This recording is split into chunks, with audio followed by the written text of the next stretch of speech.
Rebecca Hayes clutched the telegram that had changed her life forever, its yellow paper now soft from repeated folding.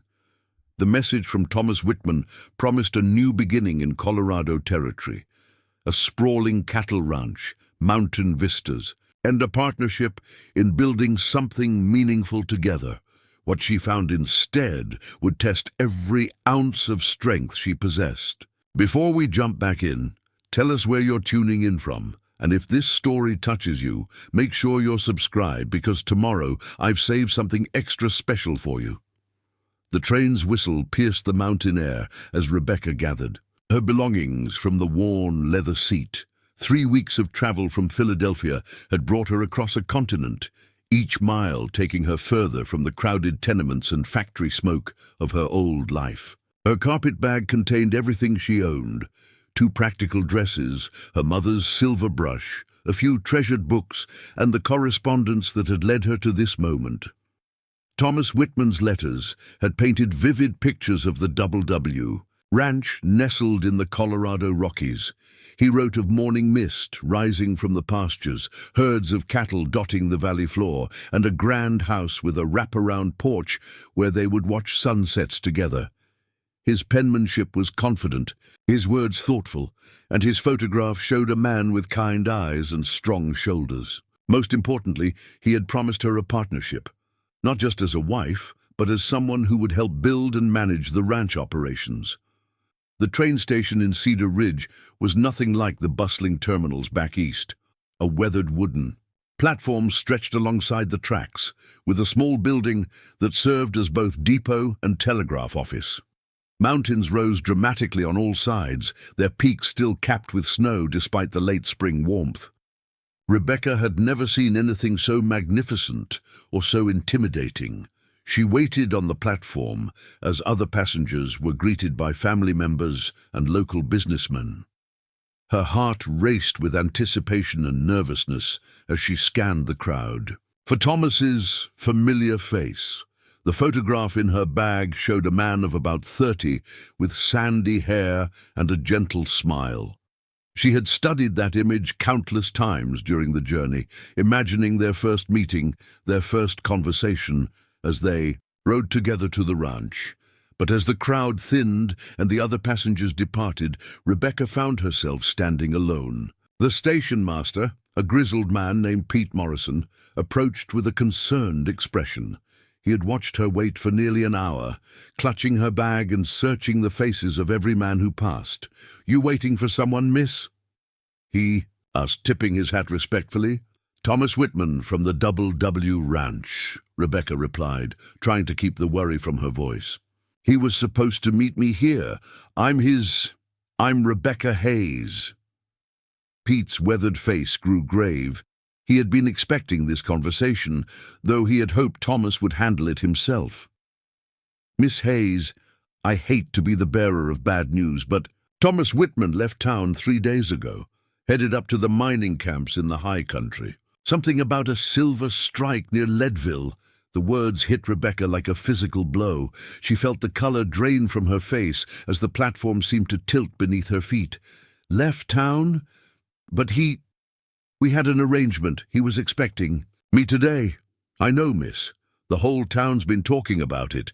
Thomas got word of this mining opportunity and just up and left. Didn't say when he'd be back, if at all." Pete shifted uncomfortably, clearly uncomfortable, delivering such news to a young woman who had traveled so far. Rebecca's mind reeled as she tried to process this information. She had spent her life savings on the train ticket, left her job at the textile mill, and said goodbye to everyone she knew. The letters from Thomas had been so specific, so full of plans for their future together. How could he simply abandon those plans for a mining venture? "What about the ranch?" she asked, her voice barely above a whisper. "The W Ranch he wrote about." Pete's expression grew even more complicated. "Well, that's the thing, miss. The ranch is still there, about 10 miles out of town, but Thomas left it in the hands of his ranch crew. There's about a dozen men working the place, cowboys, ranch, and a foreman named Jake Sullivan, who's been with the operation for years. "So the ranch is still operating?" "After a fashion," Pete replied carefully. "But those boys have been pretty much running wild since Thomas left. They're good men, most of them, but they need leadership. The cattle need tending. The spring branding hasn't been finished, and there's talk of rustlers in the area, without Thomas there to make decisions." Rebecca felt a spark of something. Not hope exactly, but possibility. Thomas had written extensively about the ranch operations in his letters. He had explained the seasonal routines, the challenges of cattle ranching, the importance of good leadership in managing both livestock and crew. She had absorbed every detail, fascinated by this world so different from factory life. "Could you arrange transportation to the ranch?" she asked, surprising herself with the firmness in her voice. Pete looked skeptical. "Miss, I don't know if that's such a good idea. Those ranch hands aren't expecting a woman to show up, especially not one claiming to be Thomas's intended bride. They might not take too kindly to—" "I have his letters," Rebecca interrupted, patting her carpetbag. "Garde sure, I have proof of our correspondence and arrangement. Whatever Thomas's reasons for leaving, I travelled too far to simply turn around and go home." The station master studied her face, noting the determination that had replaced the initial shock. There was something about this Philadelphia woman that suggested she was tougher than her refined appearance indicated. "All right, miss. There's a supply wagon heading out to the Double W this afternoon. Driver's name is Sam Chen. He's been hauling goods to the ranch for years. I can ask if he'll take you along." While they waited for the supply wagon, Pete filled Rebecca in on more details about the Double W ranch. Thomas Whitman had inherited the property from his uncle 2 years earlier and had been working to expand the operation. The ranch sprawled across several thousand acres of prime grazing land, with a main house, bunkhouse, barn, and various outbuildings. The crew consisted of experienced cowboys, most of whom had worked for Thomas's uncle for years. Jake Sullivan, the foreman, was described as a capable but stubborn man in his 40s who had little patience for what he considered outside interference. The other hands included Miguel Santos, a skilled horseman from Texas, Charlie Brooks, a young cowboy eager to prove himself, Frank Wilson, an older hand known for his tracking abilities, and several others who formed the backbone of the ranch's daily operations.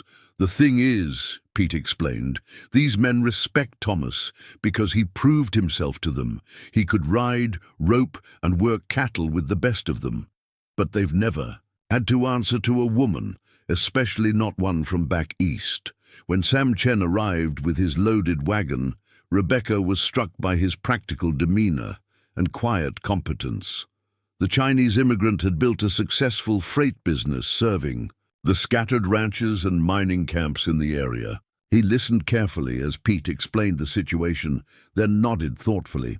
"I know Jake Sullivan well," Sam said in accented but clear English. "He is a good man, but very set in his ways. This will be interesting situation."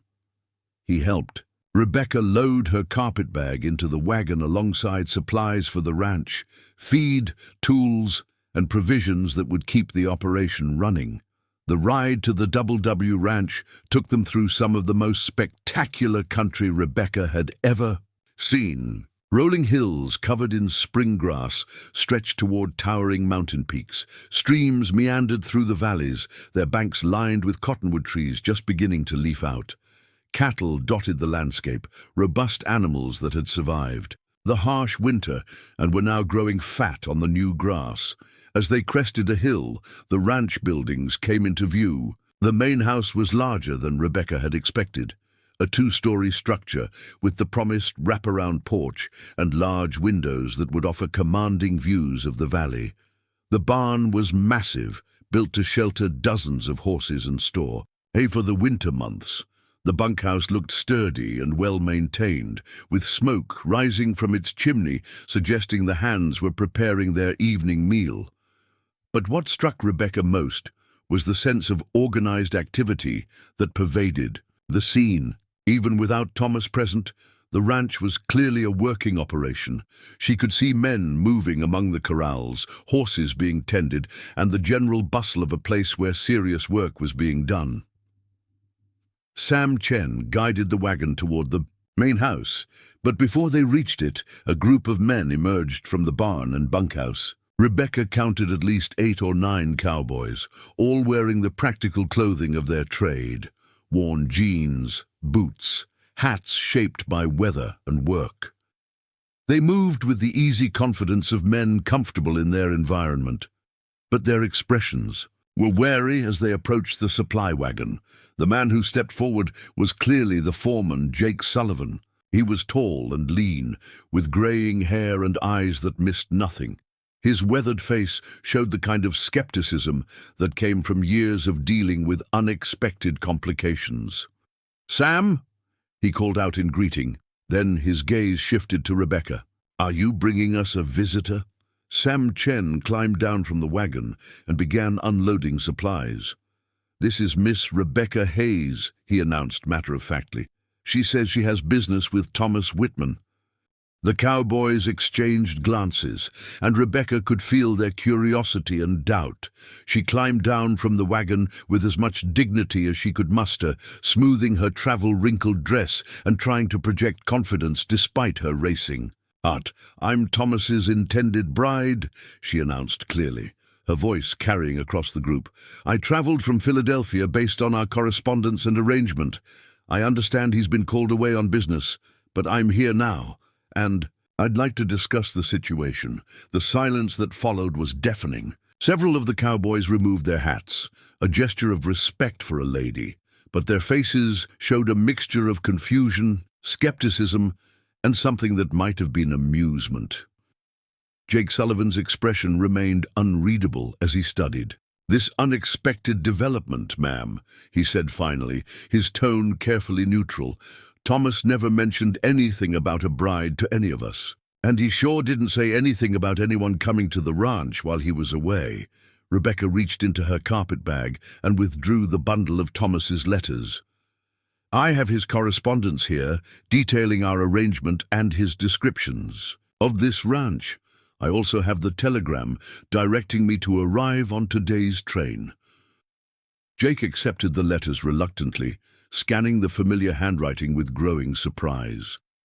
The other cowboys pressed closer, equally curious about this development. Rebecca watched their faces as they absorbed the reality of the situation. "Well, I'll be damned," muttered one of the younger cowboys. "Thomas really did invite a bride out here. Preparing and narrating this story took us a lot of time. So if you are enjoying it, subscribe to our channel. It means a lot to us. Now, back to the story. Jake Sullivan handed the letters back to Rebecca, his expression thoughtful. "Miss Hayes, I don't doubt these letters are genuine. Thomas's handwriting is unmistakable, and he describes ranch operations accurately. But the fact remains that he's not here, and we don't know when he'll be back." "Which brings us to the question," Rebecca said, her voice steady despite her nervousness, "of what happens now. I've traveled too far to simply turn around and leave, and from what I can see, this ranch needs leadership in Thomas's absence." The suggestion hung in the air like smoke from a branding fire. Several of the cowboys chuckled, not mockingly, but with genuine surprise at the audacity of the statement. Jake Sullivan's eyes narrowed as he considered the implications. "Ma'am, with all due respect, this is a cattle ranch. It's hard, dangerous work that requires years of experience and the respect of the men doing it. We've been managing just fine since Thomas left." Rebecca looked around the group, meeting each man's gaze in turn. She had spent the journey from the train station observing the ranch, noting details that Thomas had described in his letters, and forming impressions of what needed to be done. "Have you finished the spring branding?" she asked quietly. The question caught Jack off guard. We're working on it." "And the cattle in the north pasture? They looked thin when we passed them. Have they been moved to better grass?" Another pause. We've been discussing that. What about the broken fence line I saw about 2 miles back? The one where cattle could easily wander onto the neighboring property? Jake Sullivan's jaw tightened. This Eastern woman was asking uncomfortably specific questions, demonstrating knowledge that she shouldn't possess. The other cowboys shifted restlessly, recognizing that their shortcomings were being exposed by someone who had been on the ranch for less than an hour. Rebecca's pointed questions about ranch operations had created an uncomfortable tension among the cowboys. Jake Sullivan's face reddened slightly as he realized this Eastern woman had identified several pressing issues that the crew had been postponing or handling inadequately. The other hands shuffled their boots in the dirt, exchanging uncertain glances. "Look, Miss Hayes," Jake said, his tone becoming more defensive, "we've been running this ranch for years. We know what needs doing and when it needs doing. Thomas left us in charge and we're handling things our way. Your way seems to involve letting cattle graze on poor grass while better pastures sit empty," Rebecca replied calmly, "and ignoring broken fences that could lead to lost livestock or disputes with neighbors." Charlie Brooks, a sandy-haired cowboy barely out of his teens, couldn't help but grin at the exchange. He had been pushing for action on both issues, but had been overruled by Jake's preference for maintaining the status quo. Miguel Santos, the skilled horseman from Texas, remained impassive, but watched Rebecca with growing interest. Frank Wilson, an older cowboy with a salt and pepper beard, spat into the dirt and spoke up. "Ma'am, no disrespect intended, but ranching ain't something you learn from books or letters. It's about reading the weather, understanding cattle, knowing when to push and when to hold back. That comes from years in the saddle, not from correspondence." "With someone who's been gone for 3 days," Rebecca nodded respectfully. "You're absolutely right, Mr. Wilson. I don't have your experience with cattle or weather or the specific challenges of this ranch, but I do have something else. Thomas's detailed notes about every aspect of this operation." She reached into her carpet bag and withdrew a leather-bound notebook. "For months, Thomas wrote to me about his plans for improving the ranch. He documented seasonal schedules, grazing rotations, breeding programs, financial projections, and long-term expansion strategies. He also wrote about each of you, your strengths, your areas of expertise, and his ideas for utilizing everyone's skills more effectively." The cowboys leaned forward despite themselves, curious about what their boss had written regarding their abilities and the ranch's future. Jake Sullivan frowned, clearly uncomfortable with the implication that Thomas had been sharing detailed operational information with an outsider. "And you think reading Thomas's notes makes you qualified to run this place?" he asked skeptically. "I think it makes me informed about Thomas's vision for the ranch," Rebecca replied. "And since I was intended to be his partner in both marriage and business, I believe I have a legitimate interest in seeing that vision implemented, especially in his absence." Sam Chen finished unloading the supply wagon and approached the group. "Miss Hayes," he said diplomatically, "perhaps you would like to see the main house and settle in while you and the ranch hands discuss these matters." Before anyone could respond, Rebecca shook her head. "Thank you, Mr. Chen, but I'd prefer to see the ranch operations first. If I'm going to be living here, I need to understand how everything works." The suggestion that she intended to stay regardless of their preferences sent another ripple of unease through the group. Jake Sullivan realized he was dealing with a woman who had no intention of being politely dismissed or sent back to town. "Fine," he said curtly. "Miguel, Charlie, show Miss Hayes around the place. Let her see what real ranch work looks like." Miguel Santos touched the brim of his hat respectfully. "Señorita, if you would follow me, I will show you the horse corral and the cattle pens." As they walked toward the main barn, Rebecca noticed details that reinforced concerns raised by her questions. The fence posts near the barn showed signs of weathering that suggested delayed maintenance.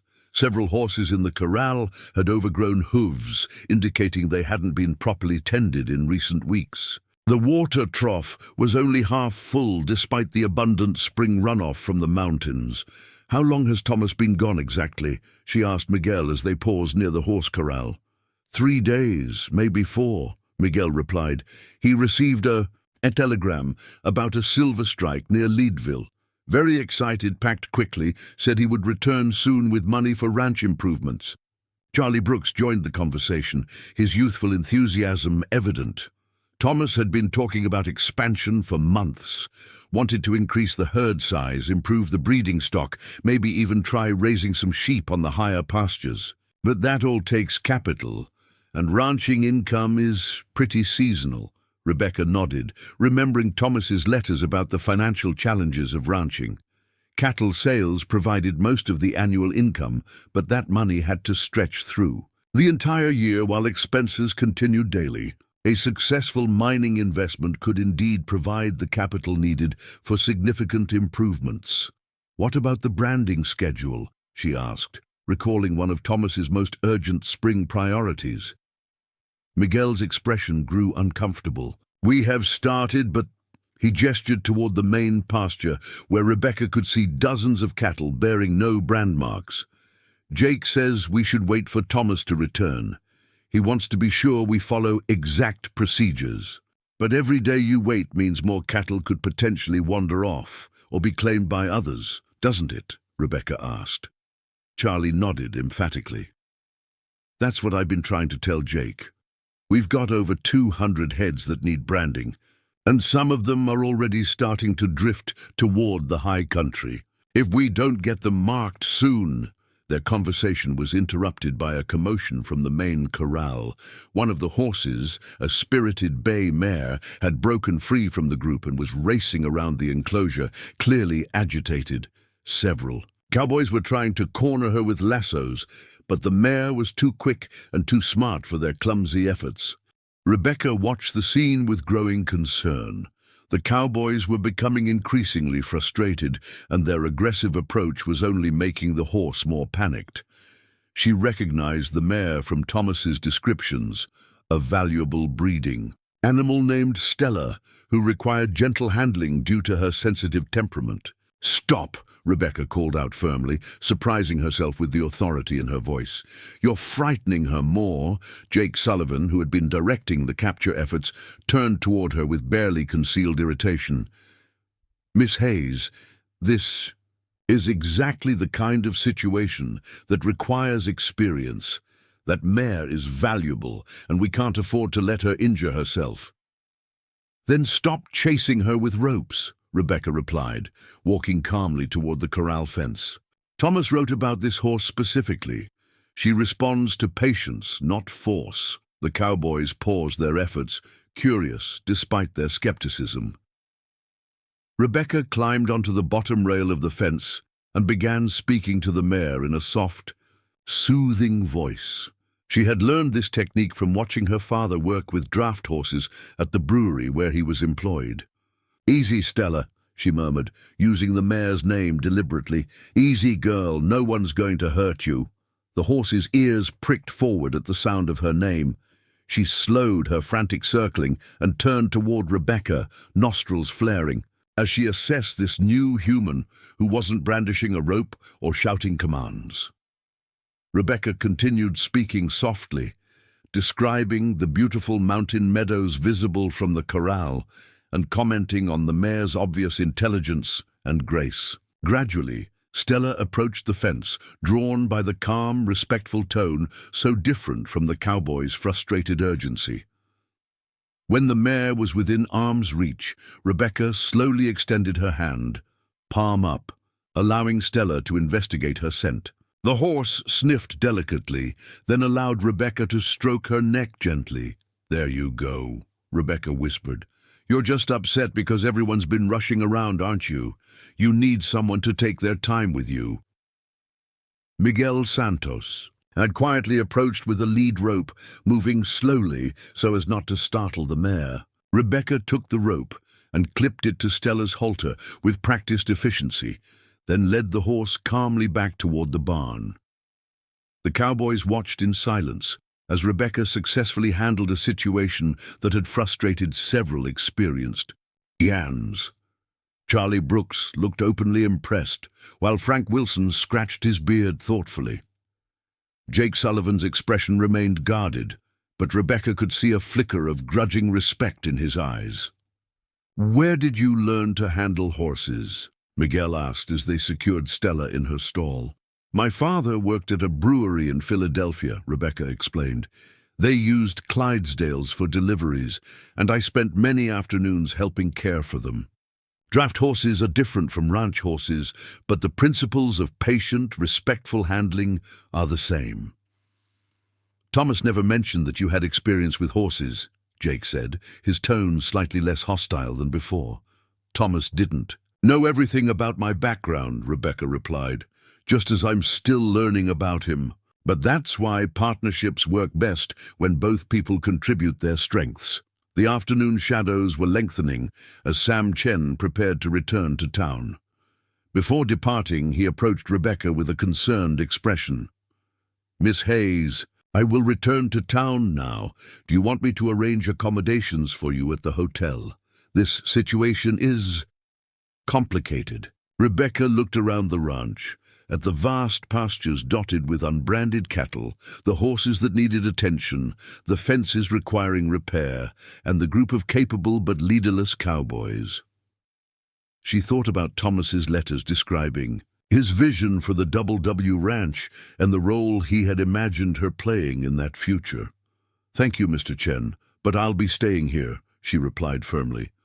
"This ranch needs attention, and I intend to see that it gets it." Jake Sullivan overheard this exchange and approached them.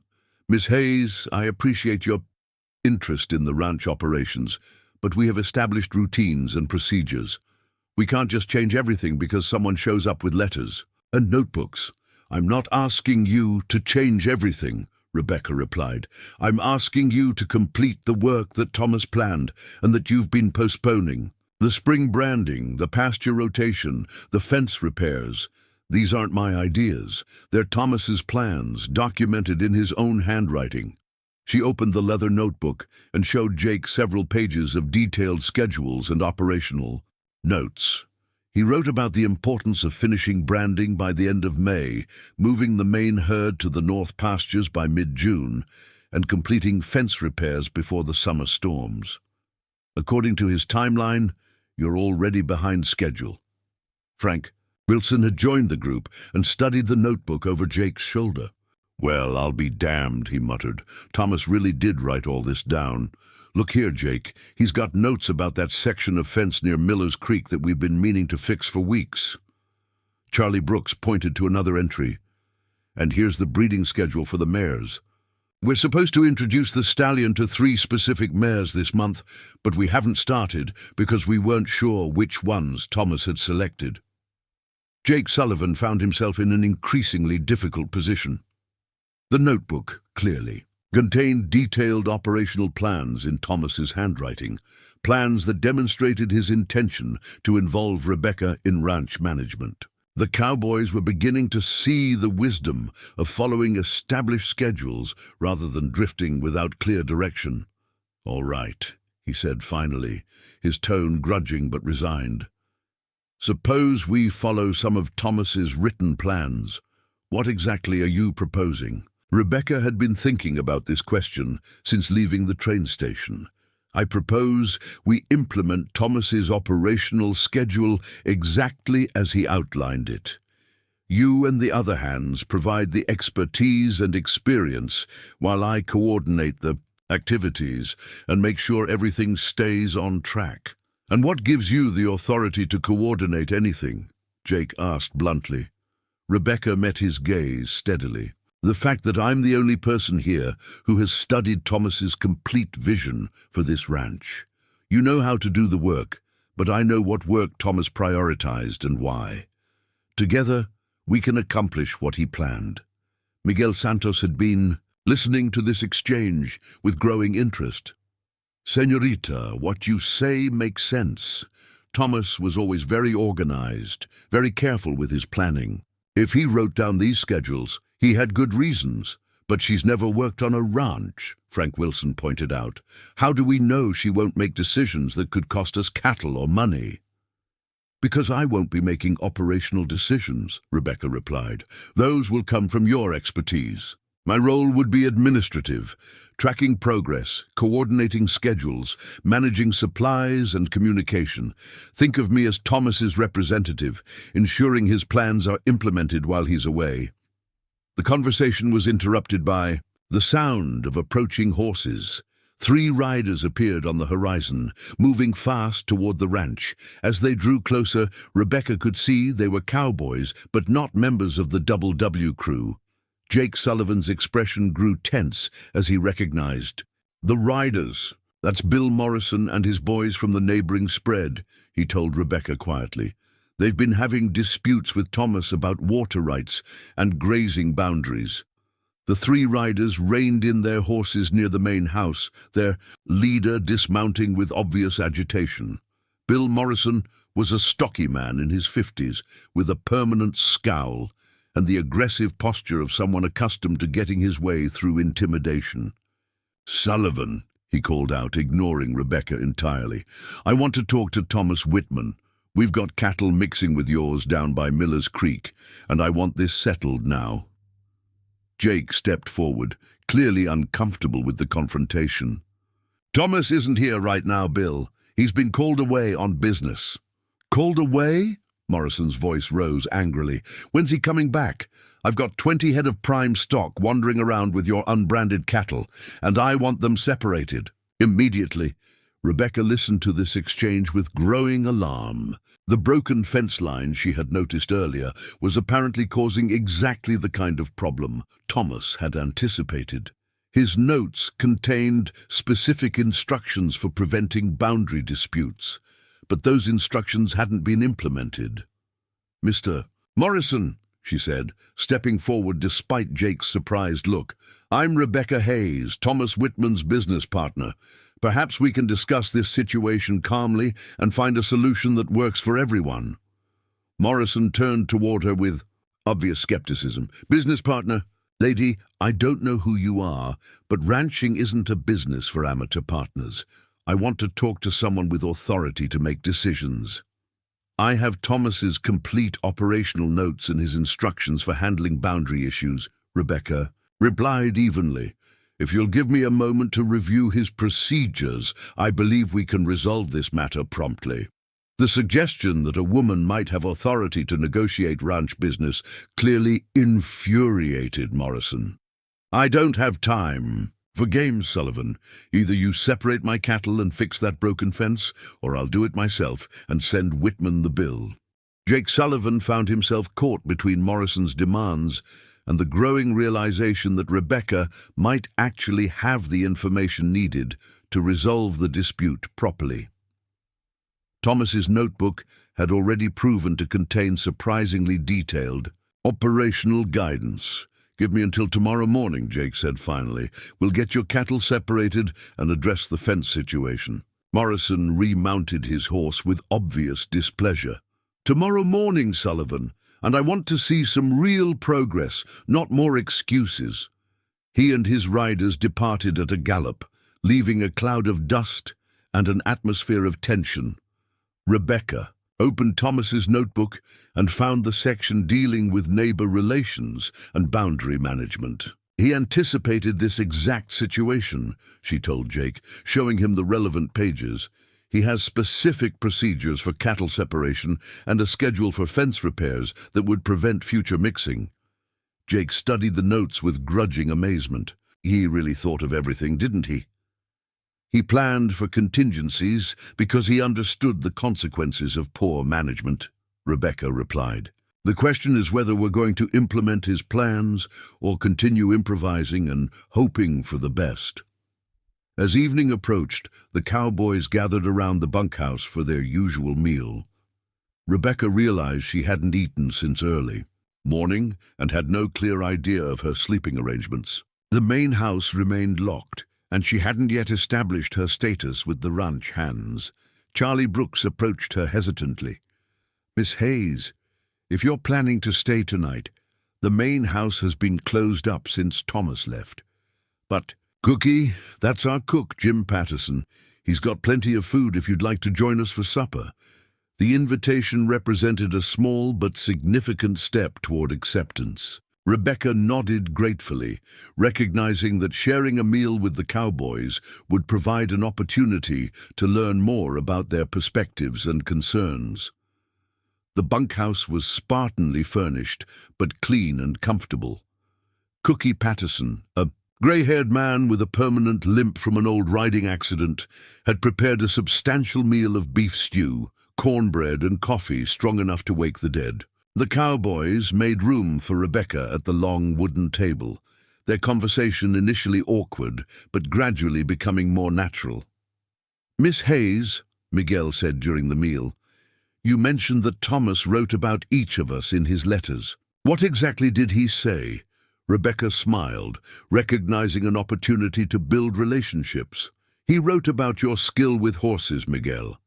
He said you could gentle the most difficult animals, and that you had an instinctive understanding of horse psychology. He was planning to put you in charge of the breeding program expansion." Miguel's face lit up with pride and surprise.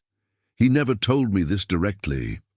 "And Charlie," Rebecca continued, turning toward the young cowboy, "Thomas wrote that you had excellent instincts for reading cattle and weather. He saw you as future foreman material, someone who could learn quickly and eventually help manage larger operations."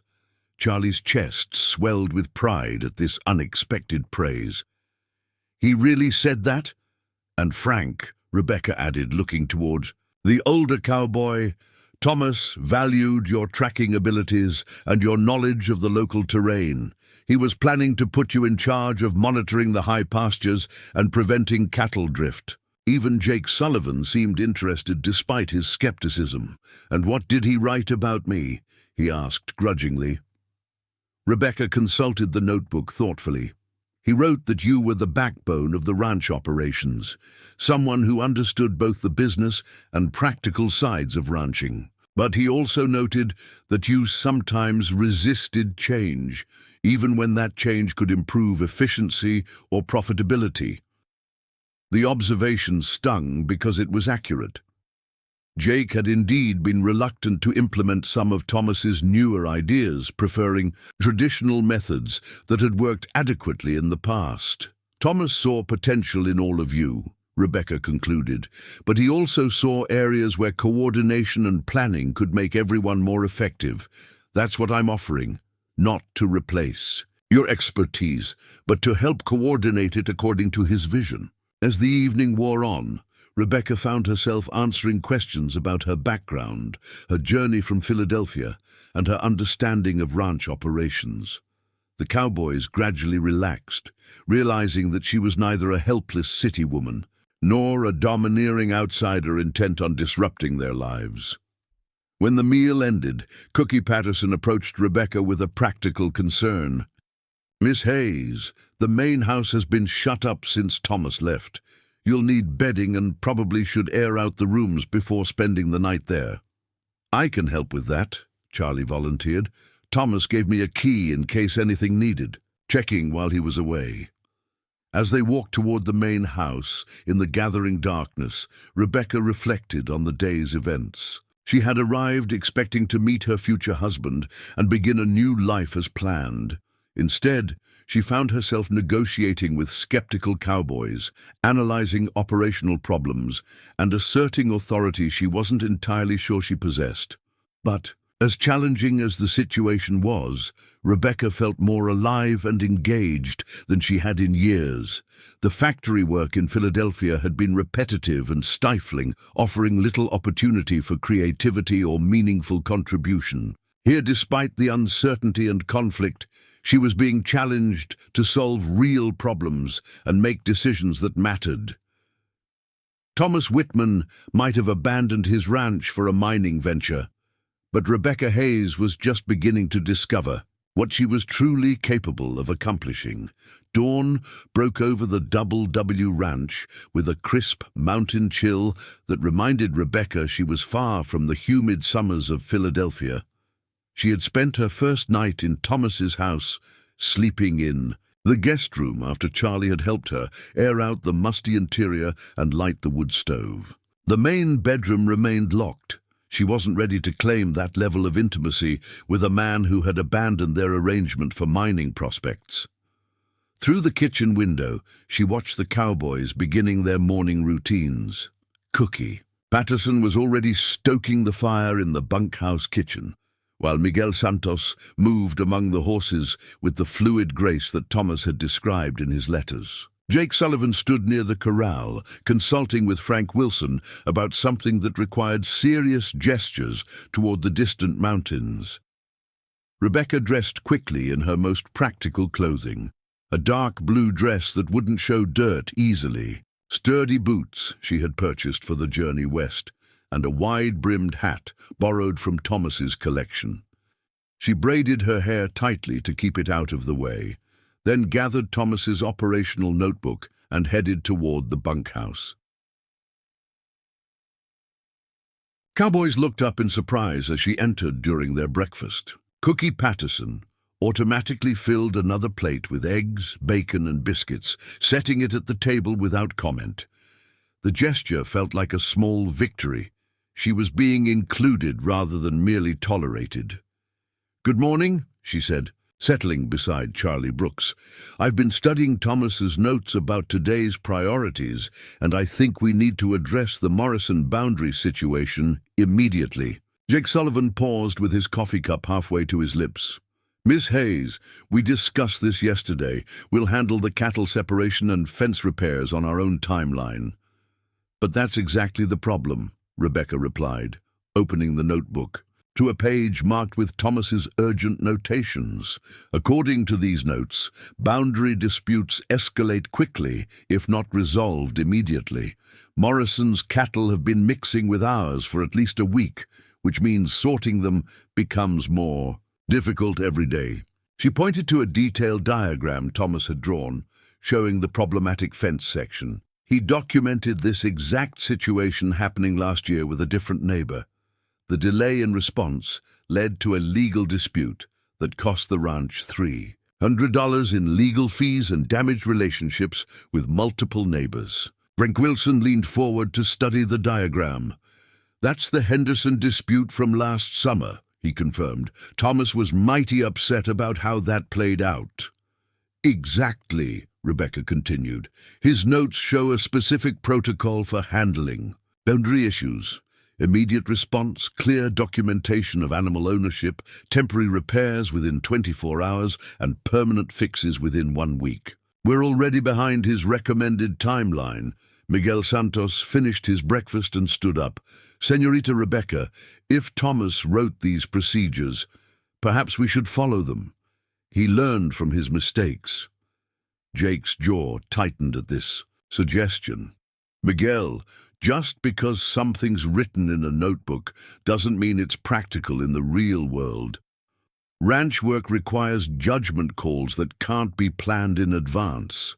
"But this situation can be planned for," Rebecca insisted. "Thomas documented it because it's predictable. Morrison's cattle drift toward our water source during dry spells. Our unfixed fence allows mixing, and delays in response create larger problems. It's not a judgment call. It's a recurring operational challenge with a tested solution." Charlie Brooks had been studying the notebook over Rebecca's shoulder. "Jake, look at this timeline. Thomas tracked exactly how long each step takes and what resources are needed. He's got it broken down to the hour." The young cowboy's enthusiasm was evident as he traced Thomas's detailed schedule. 3 men to separate cattle, 2 hours maximum if we start early. 1 man with tools to make temporary fence repairs, another 2 hours. Materials needed, 50 feet of wire, 12 posts, basic tools. We could have this whole situation resolved by noon. Jake felt increasingly cornered by the specificity of Thomas's documentation. It was difficult to argue against following the boss's written instructions, especially when those instructions addressed their current problems precisely. "And what about the regular ranch work?" he asked. We can't just drop everything every time a neighbor complains. Rebecca flipped to another section of the notebook. Thomas anticipated that concern too. He created flexible daily schedules that account for emergency situations. Today's regular tasks: checking the water systems, monitoring the pregnant mares, and continuing the branding schedule, can be redistributed among the remaining crew members. She looked around the table, meeting each cowboy's gaze. Frank, Thomas noted that you know the boundary lines better than anyone. Could you lead the cattle separation while Jake supervises the fence repairs? Frank Wilson nodded slowly. I reckon I could handle that. Know exactly where Morrison's stock tends to gather. And Miguel, could you continue the branding operation with Charlie and 2 others? Thomas's notes indicate you're fast enough to maintain the daily quota even with a smaller crew. Miguel considered this carefully. See, if we start early and work efficiently, we can maintain the schedule. Jake Sullivan realized that Rebecca was demonstrating exactly the kind of coordinated planning that Thomas had valued. She wasn't making arbitrary decisions based on her own preferences. She was implementing a system Thomas had developed through experience and careful analysis. All right, he said reluctantly. We'll try it Thomas's way. But if this coordination approach slows us down or creates other problems, we go back to handling things as we see fit. Rebecca nodded, recognizing this as a significant concession. Agreed. And Jake, Thomas's notes emphasize that your oversight is crucial for any fence repairs. He specifically wrote that your experience prevents the kind of mistakes that could create bigger problems later. The compliment was strategic, but also genuine. Thomas had indeed written extensively about Jake's practical expertise and attention to detail. Jake's expression softened slightly at this acknowledgement of his value to the operation.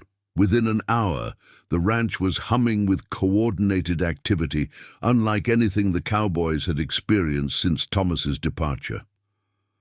Frank Wilson led a 3-man team toward the boundary area, armed with detailed maps showing property lines and typical cattle gathering spots. Jake supervised the loading of fence repair materials while consulting Thomas's notes about proper post spacing and wire tension. Miguel Santos organized the branding crew with military precision, assigning specific roles based on each cowboy's documented strengths.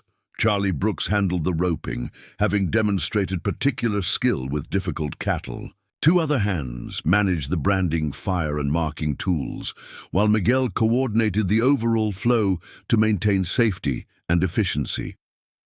Rebecca positioned herself as communications coordinator, moving between the groups to provide information, updates, and resource coordination. She carried Thomas's notebook constantly, consulting his documented procedures whenever questions arose about proper techniques or safety protocols. The first test came when Frank Wilson's team encountered Morrison's cattle mixed more thoroughly with the double W stock than expected. Instead of making ad hoc decisions that could lead to disputes, Frank sent Charlie back to consult with Rebecca about Thomas's procedures for complex separation situations. Rebecca found the relevant section quickly. Thomas had anticipated this exact scenario. His notes recommended creating temporary holding areas using portable fencing, separating animals in small groups rather than attempting mass sorting, and documenting each animal's identifying marks to prevent later disputes about ownership. Thomas wrote that attempting to separate large mixed groups leads to chaos and potential injuries, Rebecca explained to Charlie. His approach takes longer initially, but prevents the kind of mistakes that create lasting problems. Charlie rode back with specific instructions, and Frank's team implemented the documented procedure. The process was indeed slower than their usual approach, but it was also more systematic and less stressful for both cattle and cowboys. Meanwhile, Jake's fence repair crew discovered that the boundary problem was more extensive than initially apparent.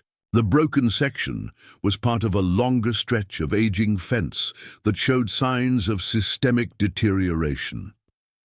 Jake's instinct was to make quick temporary repairs and deal with larger issues later, but Thomas's notes suggested a different approach.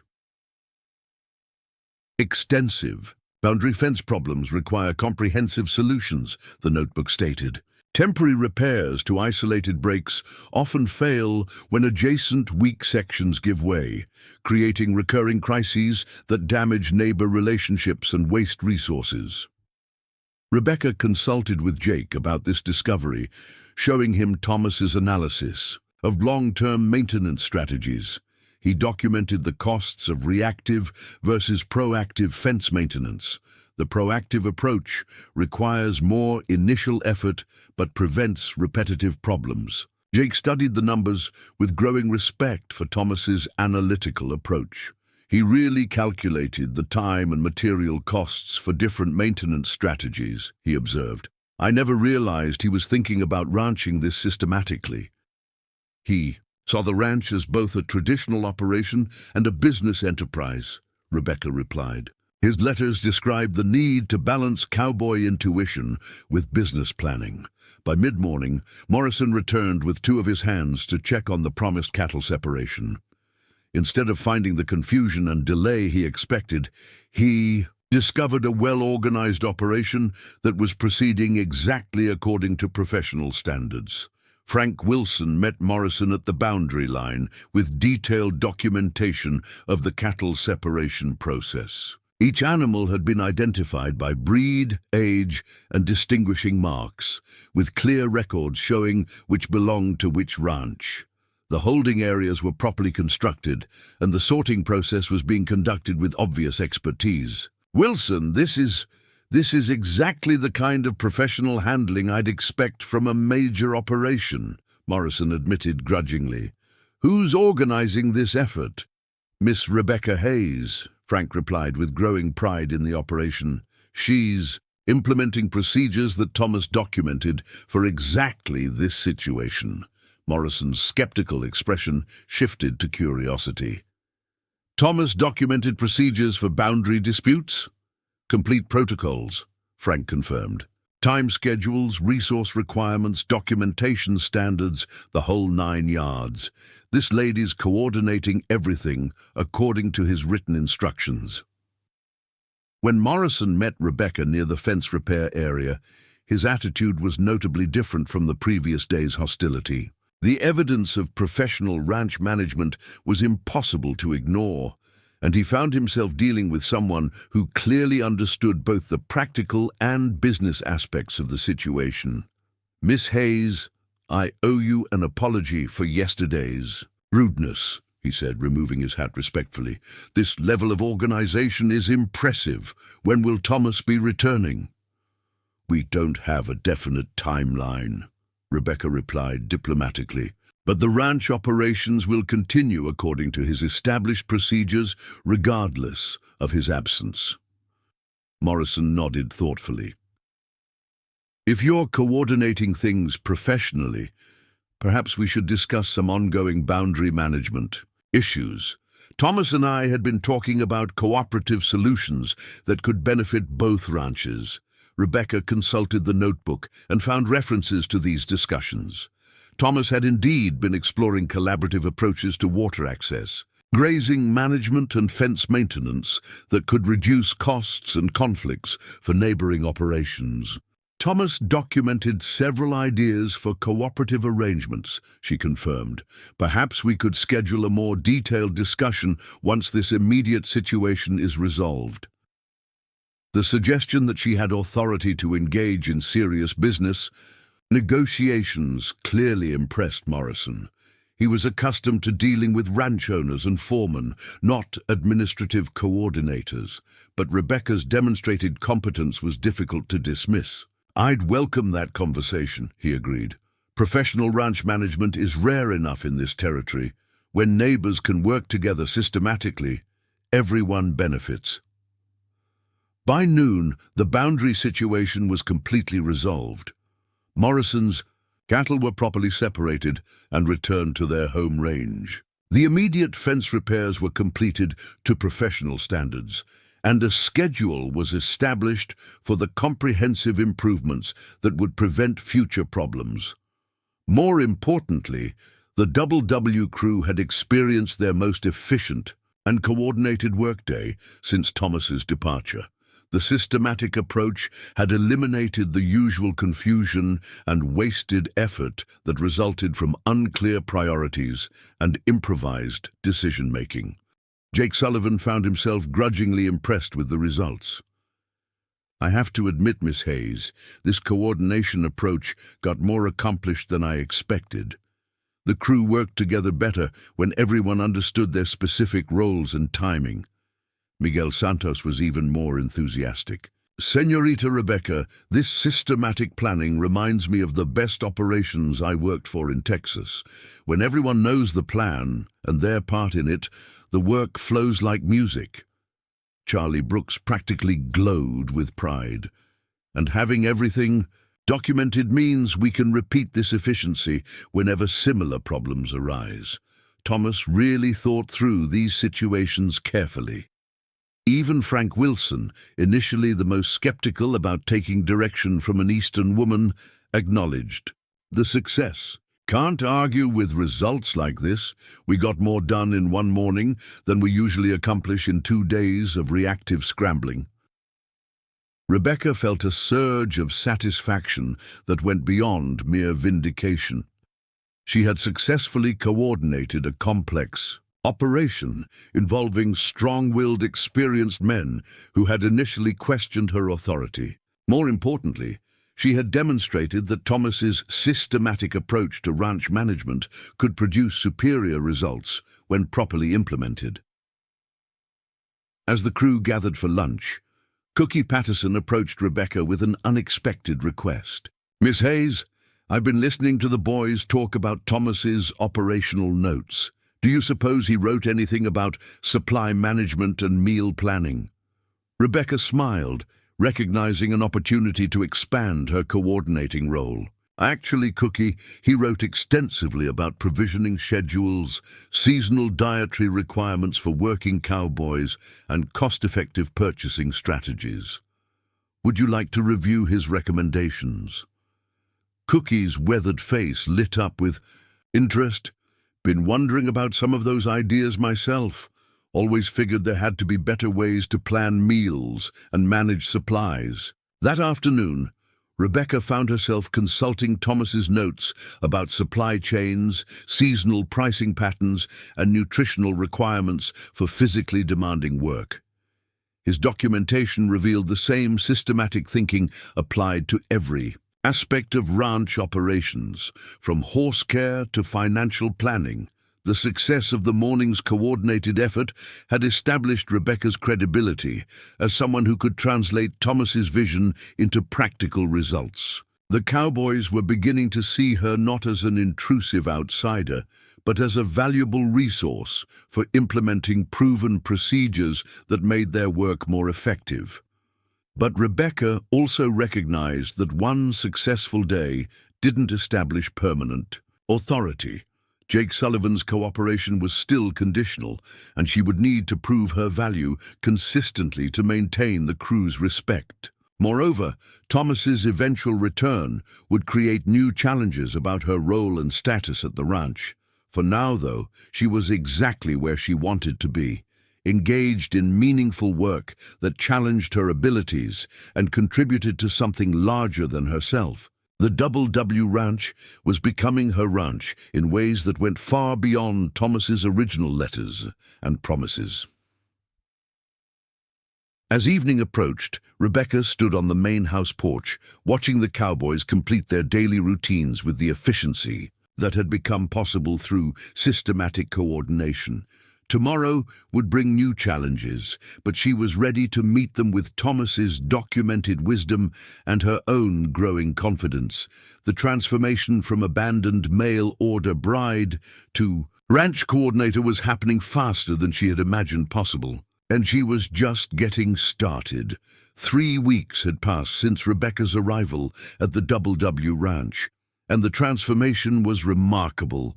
What had begun as a group of cowboys drifting without clear direction had evolved into a coordinated operation that impressed neighbors and visiting cattle buyers alike. Rebecca's role had expanded naturally from coordinator to acting ranch manager, a development that both surprised and concerned her. The morning routine now began with Rebecca meeting Jake Sullivan and Miguel Santos in the main house kitchen to review the day's priorities. Thomas's operational notebook had become their shared reference point, but Rebecca had begun adding her own observations and modifications based on actual results. The original pages were filled with Thomas's neat handwriting, while her additions appeared in different colored ink, creating a collaborative document that reflected both planning and experience. "The weather's been holding steady," Jake reported, consulting the barometric pressure gauge Thomas had installed near the kitchen window. But Frank spotted some concerning cloud formations over the high peaks yesterday evening. Could be looking at a significant storm system moving in. Rebecca turned to the section of Thomas's notes dealing with weather preparation. His documentation revealed a man who understood that mountain weather could change rapidly and threaten both livestock and personnel. According to these procedures, we should begin moving the cattle from the exposed pastures to more sheltered areas. How long would that operation take? Miguel Santos calculated quickly. With the full crew, perhaps 2 days to move all the herds to the protected valleys. But we are still behind on the branding schedule, and Cookie needs 3 men to help transport supplies from town. This was exactly the kind of complex scheduling challenge that had frustrated the cowboys before Rebecca's arrival. Multiple urgent priorities competing for limited resources, with no clear framework for making decisions. Rebecca had learned to approach these situations systematically, using Thomas's documented priorities as a foundation for resource allocation. "Let me check the priority matrix Thomas developed for conflicting demands," she said, flipping to a section that had become increasingly valuable. Thomas had anticipated that ranch operations would regularly face competing urgent needs and had created a decision-making framework based on safety, financial impact, and long-term consequences. Weather-related livestock protection ranks as the highest priority, she read aloud. Financial operations like branding are important but can be rescheduled if necessary. Supply runs are the lowest priority unless they involve emergency provisions. Jake nodded approvingly. This systematic approach to decision-making had eliminated much of the stress and confusion that previously accompanied resource allocation choices. "So we focus on moving cattle today and tomorrow, postpone the branding until after the storm passes, and send just 1 man for essential supplies." "Exactly," Rebecca confirmed. "And according to Thomas's storm preparation checklist, we should also secure any loose equipment, check the structural integrity of the buildings, and ensure we have adequate feed stored in covered areas." Charlie Brooks appeared in the kitchen doorway, his face flushed with excitement and concern. "Rebecca, Jake, you need to see what's happening down by the south pasture. We've got visitors, and they're not here for social calls." Through the kitchen window, they could see a group of perhaps 8 men on horseback approaching the ranch buildings. Unlike typical neighbors or cattle buyers, these riders moved with the purposeful formation that suggested official business or potential trouble. Rebecca felt her stomach tighten with apprehension. The past 3 weeks had been remarkably smooth, with each challenge met successfully through systematic planning and coordinated effort. She had begun to feel confident in her ability to manage the ranch operations, but this situation clearly fell outside the normal parameters. Jake Sullivan's expression grew grim as he recognized the lead rider. "That's Marshal Thompson from Cedar Ridge, and those look like federal marshals with him. This is serious business." Rebecca quickly consulted Thomas's notebook for any references to legal issues or government interactions, but found nothing that seemed relevant to their current situation. Do you have any idea what this might be about? Could be anything, Jake replied tersely. Cattle rustling investigations, land disputes, tax issues, or problems with Thomas's mining venture. Federal marshals don't ride out for minor concerns. Miguel Santos joined them at the window, his expression troubled. In Texas, when federales arrived at ranches, it was never good news. Usually meant someone was accused of serious crimes. The riders reined near the main house, and Marshal Thompson dismounted with the weary efficiency of a man who had ridden hard to reach his destination. He was a tall, lean man with graying hair and the kind of alert eyes that missed nothing. The federal marshals remained mounted, their positions suggesting they were prepared for potential resistance. Rebecca smoothed her dress and checked her appearance quickly in the kitchen mirror. Whatever this situation involved, she would need to project authority and competence while lacking any clear legal standing as Thomas's representative. Miss Hayes, Marshal Thompson called out, clearly knowing who she was and expecting to find her at the ranch. Rebecca stepped onto the porch with Jake Sullivan beside her, trying to project calm confidence despite her racing heart. "I'm Rebecca Hayes. How can I help you, Marshal?" "Ma'am, I need to speak with you about Thomas Whitman and certain irregularities that have come to our attention regarding this ranch operation."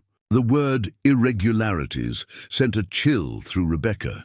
She had assumed Thomas's absence was simply an unfortunate business decision, but the marshal's tone suggested more serious complications. "What kind of irregularities?" she asked, keeping her voice steady. Marshal Thompson consulted a leather folder containing official documents.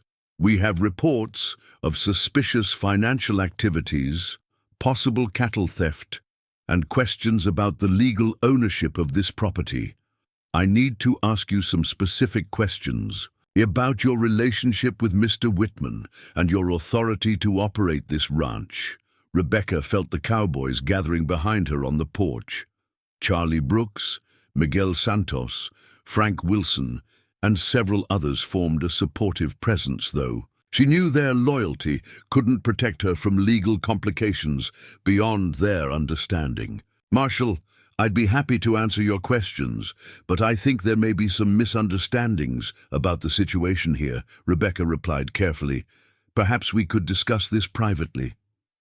"Actually, ma'am, some of my questions involve the ranch hands as well. We've received reports suggesting that this operation has been conducting business without proper legal authority since Mr. Whitman's departure." Jake Sullivan stepped forward, his protective instincts overriding his usual caution about authority figures. "Marshal, Miss Hayes has been coordinating ranch operations according to Thomas Whitman's documented procedures.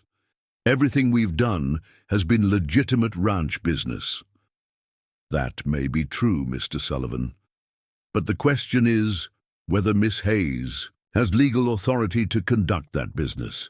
We've discovered some troubling information about Mr. Whitman's financial situation and the actual ownership status of this property." Rebecca's mind raced as she tried to understand the implications. "Marshal, could you be more specific about these concerns? I have extensive correspondence from Thomas detailing his ownership of this ranch and his plans for our partnership." "Marshal." Thompson's expression softened slightly, suggesting he recognized that Rebecca might be an innocent victim rather than a knowing participant in any wrongdoing. "Ma'am, our investigation indicates that Thomas Whitman borrowed heavily against this property to finance his mining ventures. The bank in Denver has filed papers claiming the ranch as collateral for defaulted loans." The words hit Rebecca like a physical blow. The ranch she had been managing so successfully might not actually belong to Thomas at all. Her carefully constructed authority could be based on completely false premises. "Furthermore," the marshal continued, "we have reports of cattle sales and business transactions being conducted in Mr. Whitman's name during his absence. If you lack proper legal authority for such activities, those transactions could constitute fraud." Rebecca's legs felt weak as she absorbed this information. Over the past 3 weeks, she had indeed authorized several business decisions based on Thomas's documented procedures. Cattle had been sold to buyers, supplies had been purchased from merchants, and agreements had been negotiated with neighbors, all conducted as if she had legitimate authority to represent Thomas's interests. "Marshal," she said carefully, "I was operating under the assumption that I was implementing plans Thomas had documented before his departure. I had no knowledge of any financial irregularities or ownership disputes." "I believe that, ma'am, and that's why we're here to investigate, rather than immediately arrest anyone. But I need to examine all documents related to the ranch operations, and I need detailed statements from everyone involved in business activities since Mr. Whitman's departure." Charlie Brooks stepped forward with youthful indignation. "This is ridiculous. Rebecca has been the best thing that happened to this ranch in years. She's organized everything, improved efficiency, and handled problems that we couldn't solve on our own." "Son, I appreciate your loyalty," Marshal Thompson replied. "Patiently, but good intentions don't resolve legal complications. If this ranch is actually owned by the bank, and if business has been conducted without proper authority, then serious laws may have been broken regardless of anyone's good intentions." Rebecca realized she needed to think strategically rather than simply react to this crisis. Thomas's notebook had taught her to approach complex problems systematically, gathering information before making decisions. "Marshal, would it be possible to examine the specific allegations before we proceed further? I have extensive documentation of all decisions and activities, and I believe we can demonstrate that everything was conducted according to established procedures and in good faith." Marshal Thompson nodded approvingly. "That's exactly the kind of cooperation that helps resolve these situations properly. We'll need to review all financial records, correspondence, business agreements, and operational decisions made since Mr. Whitman's departure, and what happens to the ranch operations while this investigation proceeds," Jake Sullivan asked. "We have cattle to manage, storm preparations to complete, and ongoing responsibilities that can't be postponed. For now, operations can continue under careful supervision," the marshal replied.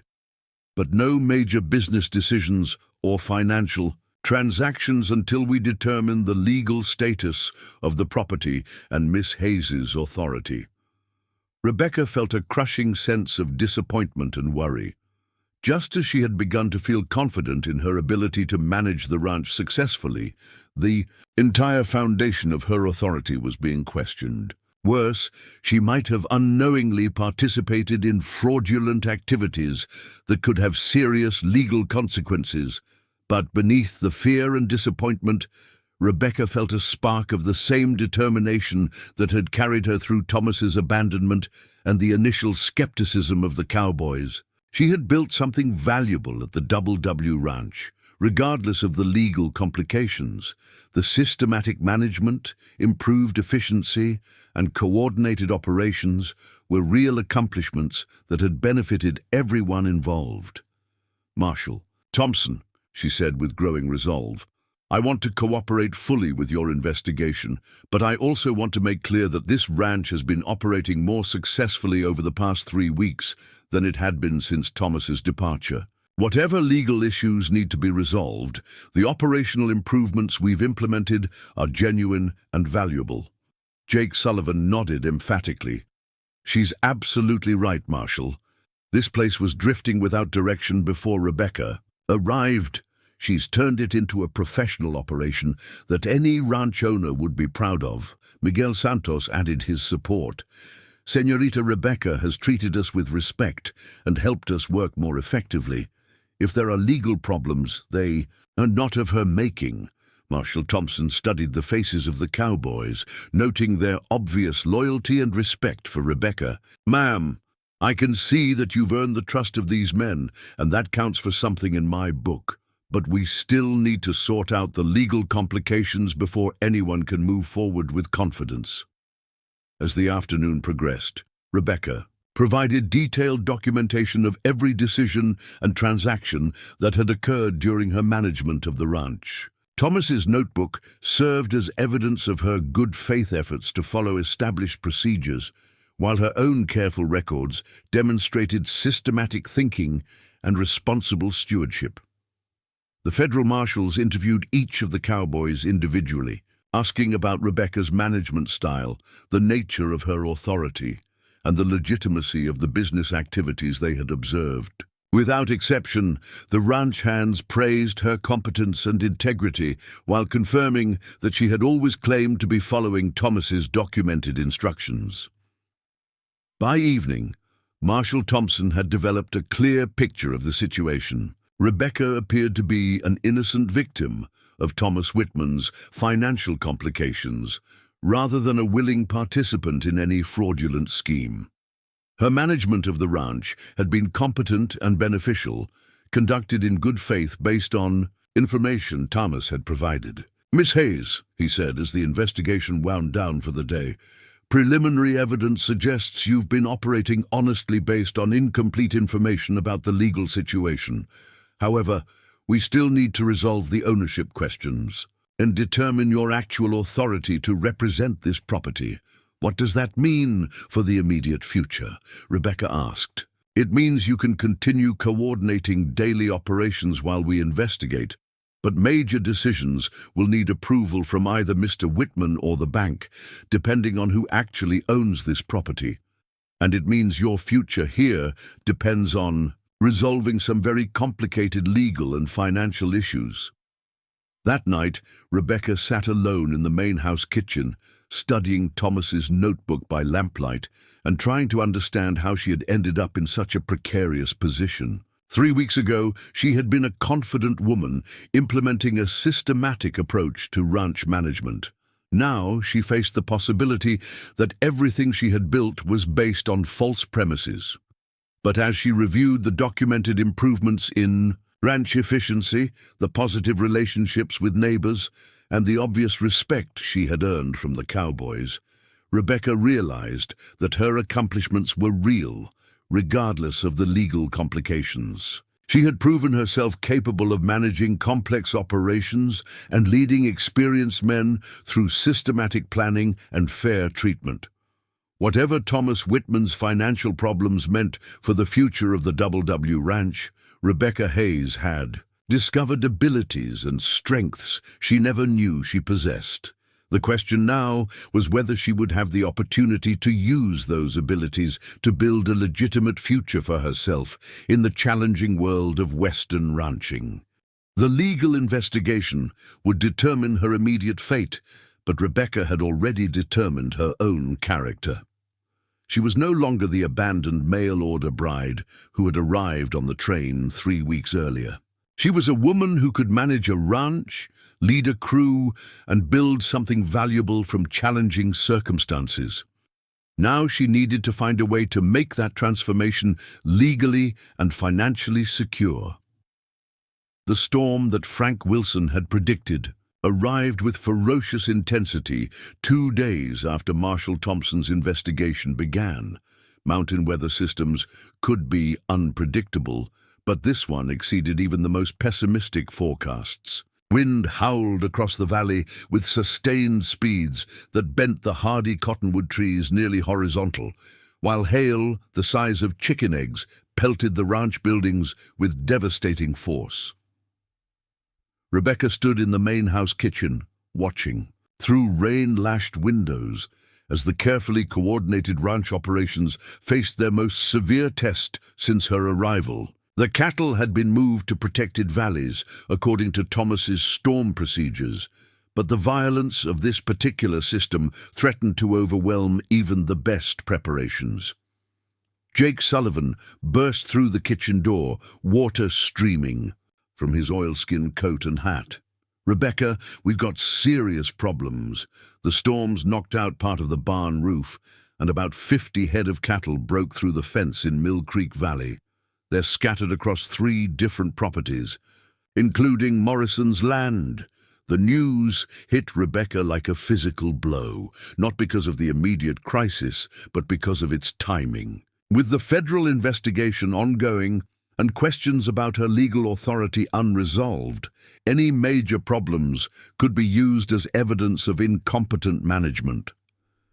Marshal Thompson and his deputies were staying in Cedar Ridge until the ownership questions were settled, and they would undoubtedly hear about any significant difficulties at the ranch. "How bad is the barn damage?" she asked, reaching for Thomas's emergency procedures section. "Bad enough that we can't shelter the horses properly, and the hay we stored there is getting soaked. Cookie's trying to rig tarps, but the wind keeps tearing them loose." Miguel Santos appeared behind Jake, equally drenched but carrying important information. "Señorita Rebecca, I rode out to check the scattered cattle. Most are grouped in Morrison's south pasture, but some have wandered as far as the Henderson property. We need to gather them quickly before they cause boundary disputes or get injured in the storm." Rebecca felt the weight of leadership pressure intensifying.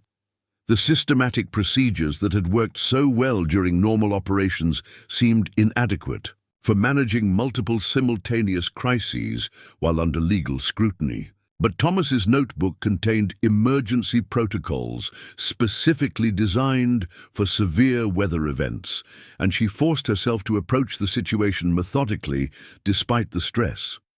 According to Thomas's storm management procedures, our priorities are human safety first, then livestock protection, then property preservation, she said, consulting the relevant pages. "Jake, how many men do we need for immediate barn repairs to protect the horses?" 3 men minimum, working in shifts because of the dangerous conditions. "And Miguel, how many riders would you need to gather the scattered cattle safely?" 4 experienced men, maybe 5 if the weather continues this bad. Cattle are spooked and hard to handle in these conditions, Rebecca calculated quickly. The ranch had 9 available cowboys, and the emergency required 7 or 8 men for the most critical tasks. This left minimal crew for the dozens of other storm-related problems that would inevitably arise. "We'll implement the emergency crew rotation system," she decided, finding Thomas's detailed charts for managing personnel during crises. "Jake, take Charlie and Frank for the first barn repair shift. Work for 2 hours, then rotate with Miguel's team. Miguel, take 4 men and begin cattle gathering, but retreat to shelter if conditions become too dangerous." Charlie Brooks, who had been listening from the doorway, stepped forward with an unexpected suggestion. "Rebecca, what if we ask Morrison for help with the cattle gathering? His crew knows his land better than we do, and some of our stock is mixed with his anyway." The suggestion was both practical and risky. Bill Morrison had developed a respectful working relationship with Rebecca, but asking for help during a crisis could be seen as admitting incompetence. More importantly, any cooperation with neighbors while her legal authority was questioned could create additional complications. But Thomas's notes emphasized the importance of neighbor relationships during emergencies, and Rebecca realized that isolation could be more damaging than perceived weakness. "Charlie, ride over to Morrison's place and explain the situation," she decided. "Ask if he'd be willing to coordinate cattle gathering efforts. Emphasize that we're dealing with mixed herds anyway, so cooperation benefits everyone." Jake Sullivan looked surprised but approving. "That's smart thinking. Morrison's got good men and knows the terrain. Could cut our gathering time in half." As the cowboys dispersed to their emergency assignments, Rebecca found herself alone with Cookie Patterson, who was struggling to prepare meals for hard-working men while dealing with kitchen equipment damaged by the roof leak. "Cookie, what do you need to keep the crew fed properly?" she asked. The grizzled cook gestured helplessly at pots positioned to catch dripping water. "Need to move cooking operations to the bunkhouse temporarily, but that means hauling supplies and setting up makeshift arrangements. And I'm running low on several essentials because the supply run got postponed." Rebecca consulted Thomas's emergency provisioning procedures. which anticipated exactly this kind of disruption. According to these notes, we should have emergency food supplies cached in the root cellar specifically for situations like this. Have you checked those reserves? Cookie's weathered face brightened. Thomas mentioned something about emergency stores, but I never found where he put them. You know where they are? Thomas's documentation was characteristically thorough, including detailed maps of emergency supply locations throughout the ranch property. Within 30 minutes, Rebecca and Cookie had located not only food reserves, but also emergency tools, medical supplies, and equipment for temporary repairs. Well, I'll be damned, Cookie muttered, as they uncovered carefully organized supplies that could sustain the ranch through an extended crisis. Thomas really planned for everything, didn't he?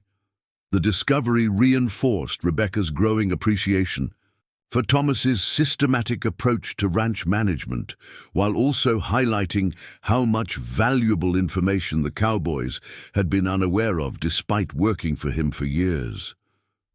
By afternoon, the coordinated emergency response was producing remarkable results despite the continuing storm. Jake's crew had successfully stabilized the barn roof using emergency materials and techniques documented in Thomas's procedures. The horses were sheltered adequately, and the remaining hay was protected from further water damage.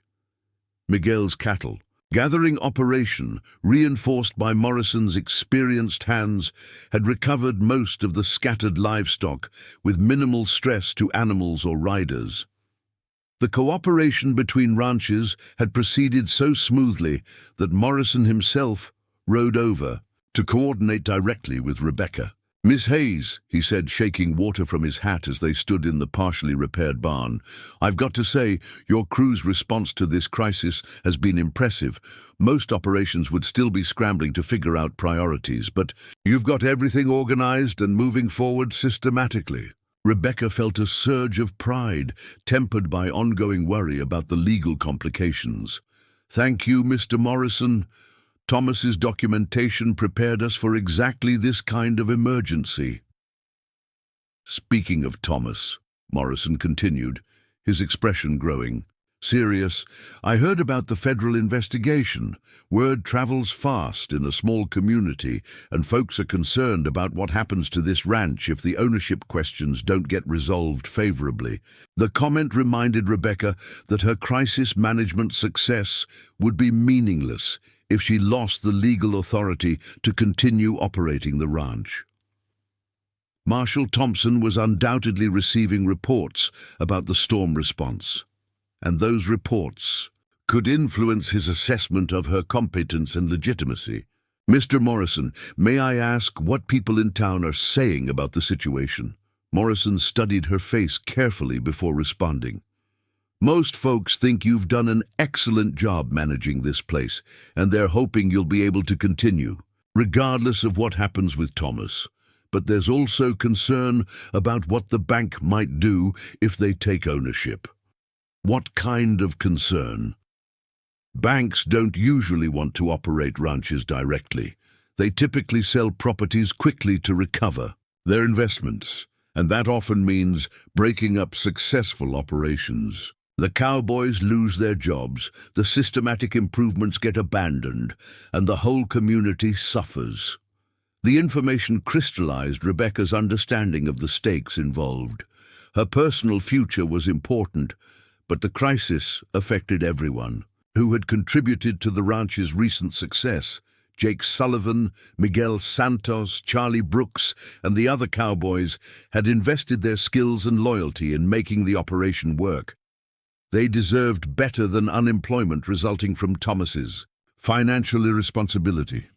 "Mr. Morrison, if the bank does take ownership, would there be any way for someone else to purchase the property and maintain the operation?" Morrison's eyes narrowed thoughtfully. "Depends on the price and the buyer's qualifications. Banks want to recover their money quickly, so they might be flexible about terms for a qualified purchaser who could maintain the property's value." "And what would constitute qualified buyer credentials?" demonstrated ranch management experience, solid financial references, and support from the local community. The bank would want assurance that the operation could continue successfully under new ownership. Rebecca felt a spark of possibility that she hardly dared to acknowledge. Her 3 weeks of successful ranch management had demonstrated practical competence, and the crisis response was proving her ability to handle complex challenges. But purchasing a ranch would require capital and financial credentials she simply didn't possess. That evening, as the storm finally began to subside, Rebecca called a meeting of all the ranch hands in the bunkhouse. The cowboys gathered around the long wooden table, their faces showing the fatigue of hard work under difficult conditions, but also the satisfaction of meeting challenges successfully. "I want to thank all of you for your outstanding work during this crisis," she began. The coordinated response prevented what could have been a disaster for the ranch operations. Charlie Brooks grinned tiredly. "Rebecca, that systematic approach you've been teaching us made all the difference. When everyone knows their role and the overall plan, even emergency situations become manageable." Jake Sullivan nodded agreement. "I've worked through plenty of storms over the years, but never with this level of organization and efficiency. Thomas's procedures worked perfectly because you knew how to implement them properly." "That's exactly what I want to discuss," Rebecca continued. "The federal investigation will determine the legal status of this ranch, and there's a real possibility that the bank will take ownership and sell the property. If that happens, everything we've built here could be lost." Miguel Santos leaned forward with concern. "What are you thinking, Señorita Rebecca?" "I'm thinking that we need to consider our options for preserving what we've created here, regardless of what happens with Thomas or the bank. This ranch has become something special over the past few weeks, and it would be tragic to see it broken up or mismanaged." Frank Wilson, who had been quietly contemplating the situation, spoke up unexpectedly. "Rebecca, are you thinking about trying to buy this place yourself?" The direct question forced Rebecca to articulate thoughts she had barely begun to formulate. "I don't have the financial resources to purchase a ranch of this size," she admitted, "but I've been wondering if there might be some way to structure an arrangement that would allow the operation to continue with the people who have made it successful." Jake Sullivan's expression grew thoughtful. "There are partnership arrangements in the cattle business. Groups of investors sometimes pool resources to purchase and operate ranches cooperatively." "That's an interesting idea," Rebecca replied. "What would such an arrangement look like?" "Depends on the specific situation," Jake explained. "Sometimes it's financial partners providing capital while experienced managers handle operations. Sometimes it's cooperative ownership where everyone contributes different resources: money, land, labor, expertise." Charlie Brooks's youthful enthusiasm was evident as he grasped the possibilities. "We could form our own partnership. Rebecca provides management expertise. We provide labor and operational knowledge. And maybe we could find financial partners who want to invest in a proven ranch operation." The suggestion was audacious, but Rebecca found herself seriously considering its feasibility. The cowboys had demonstrated exceptional loyalty and competence, while her management had proven capable of coordinating complex operations successfully. Together, they had created something genuinely valuable that deserved preservation. "Before we get too excited about possibilities," Rebecca cautioned, "we need to understand the legal realities and financial requirements. But I want all of you to know that I'm committed to finding a way to preserve what we've built here, regardless of the obstacles." Miguel Santos raised a practical concern. "Even if we could structure some kind of partnership arrangement, we would still need significant capital to purchase the ranch from the bank. Where would that money come from?" "I've been thinking about that," Rebecca replied. "The improvements we've made have increased the ranch's value and profitability. the systematic management, improved neighbor relationships, and demonstrated crisis response capabilities make this a more attractive investment than it was when Thomas was struggling financially. Frank Wilson nodded slowly. And there are always investors looking for profitable ranch operations, especially ones with proven management and experienced crews. Exactly, Rebecca confirmed.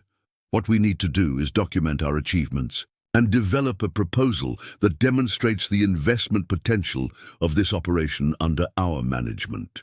As the meeting concluded, Rebecca felt a mixture of hope and trepidation that reminded her of the feelings she had experienced when first boarding the train in Philadelphia.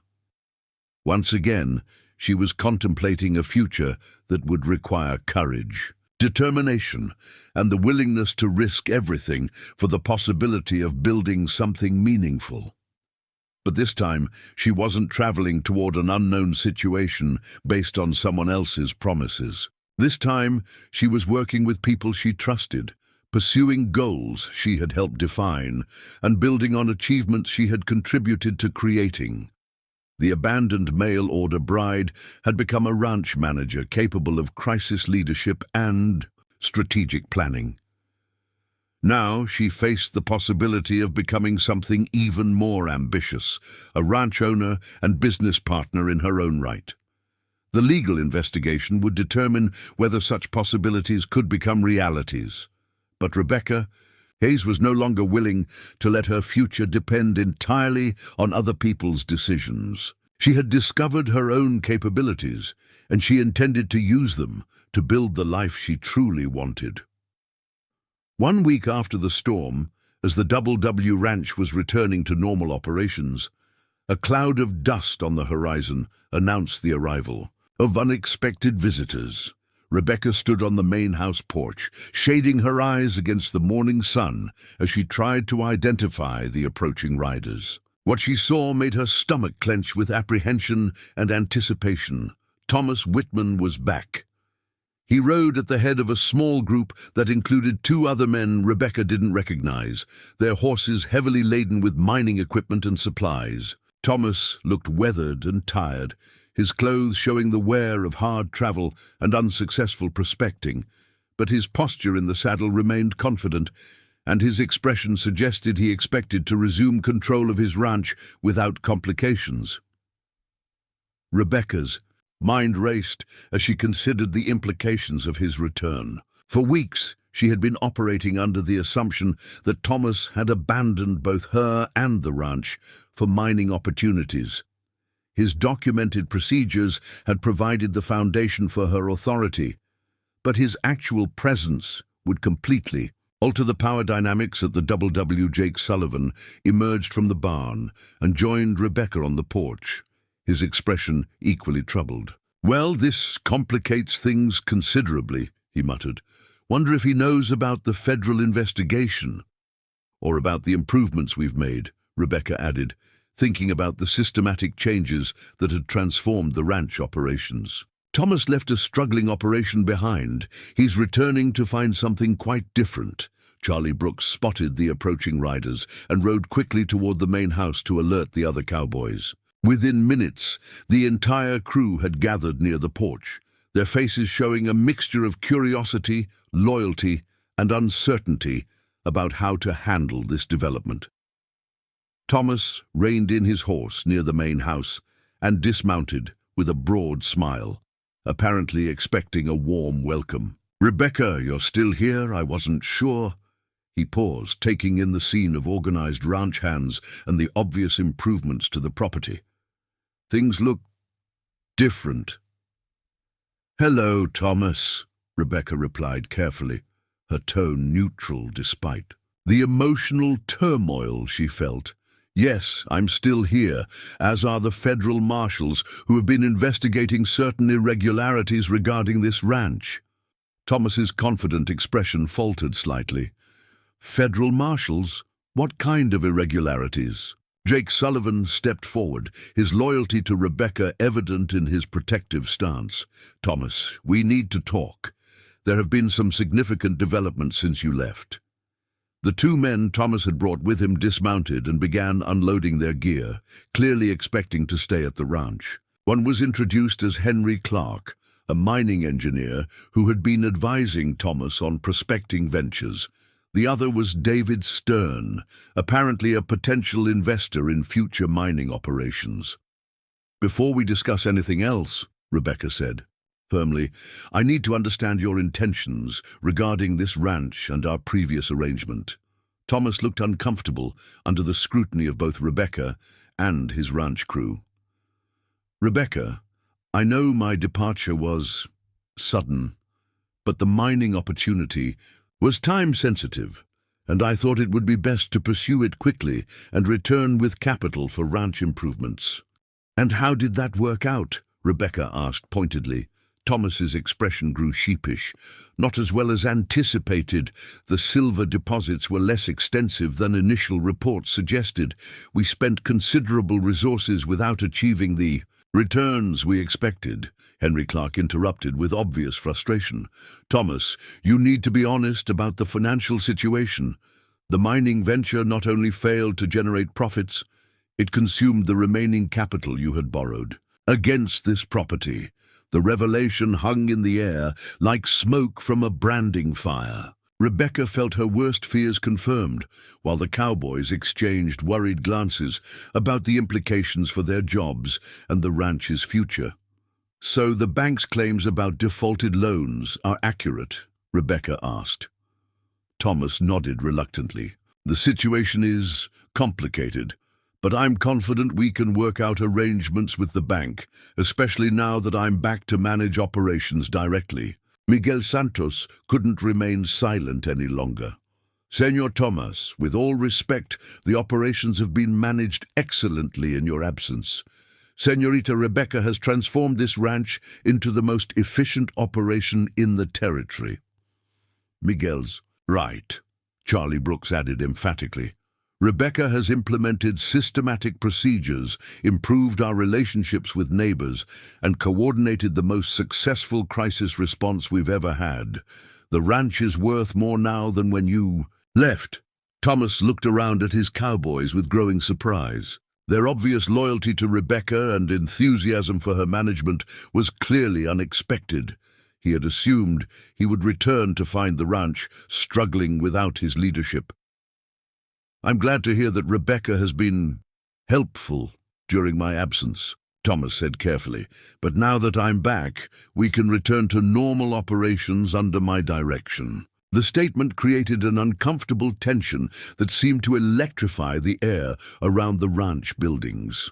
Rebecca felt her carefully constructed authority being casually dismissed, while the cowboys looked uncertain about their loyalties and obligations. "Thomas," Rebecca said, her voice steady despite her racing heart, "we need to discuss the current situation privately before any decisions are made about future operations." They moved into the main house kitchen, leaving the cowboys and Thomas's companions outside. Rebecca immediately noticed Thomas examining the organized documentation, improved kitchen facilities, and systematic record-keeping that had become standard during her management. "You've certainly been thorough," he observed, flipping through the expanded operational notebook that now contained both his original procedures and Rebecca's detailed additions. "I implemented the systematic management approach you documented in your letters," Rebecca replied. "The results speak for themselves: improved efficiency, better neighbor relationships, successful crisis management, and increased profitability." Thomas studied the financial records with growing amazement. "These numbers are impressive. You've increased our profit margins by nearly 30% while maintaining operational quality. Because I followed your procedures systematically, instead of managing reactively," Rebecca explained. "The cowboys are capable and experienced, but they need coordination and clear priorities to work at their full potential." "Well, that's excellent," Thomas said, apparently assuming the conversation was concluded. "With these improvements, we should be able to negotiate better terms with the bank and continue expanding the operation." Rebecca felt a surge of anger that surprised her with its intensity. Thomas, you can't simply return and assume everything will go back to the way it was before you left. Too much has changed. What do you mean? I mean that I've discovered I'm capable of managing this ranch successfully on my own. I don't need to be rescued by a husband who abandons me for speculative mining ventures, and I'm not willing to return to the role of dependent bride, waiting for someone else to make decisions about my future. Thomas's expression shifted from confusion to concern as he realized that Rebecca's transformation went far beyond operational improvements. Rebecca, I understand you're upset about my departure, but we had an arrangement. You came here to be my wife and partner in building this ranch together. That arrangement was based on your representation that you owned this ranch and were committed to developing it systematically, Rebecca replied firmly. You've defaulted on loans, risked the property in speculative ventures, and abandoned the operation during critical seasonal activities. Our original agreement no longer applies. But surely we can work through these complications, Thomas said, his tone becoming more conciliatory. The mining venture was a mistake, but we can focus on the ranch operations where you've proven so successful. Rebecca studied his face, trying to determine whether his words reflected genuine commitment or simply desperation about his financial situation.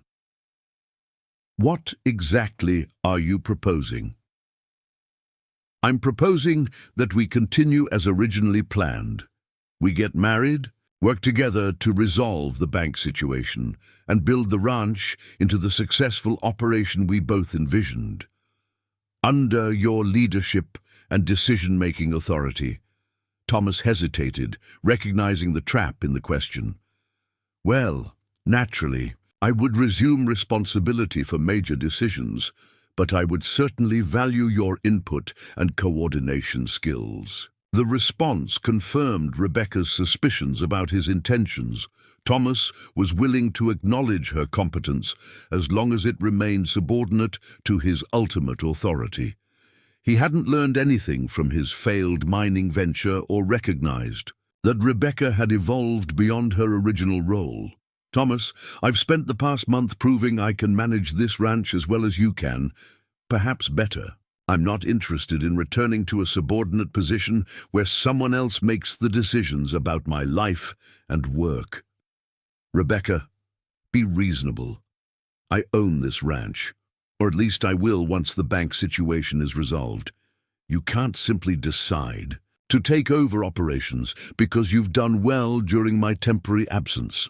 Actually, the bank owns this ranch until the loan situation is resolved, Rebecca corrected. And my management success gives me as much claim to future ownership as your original purchase, especially since your decisions put the property at risk.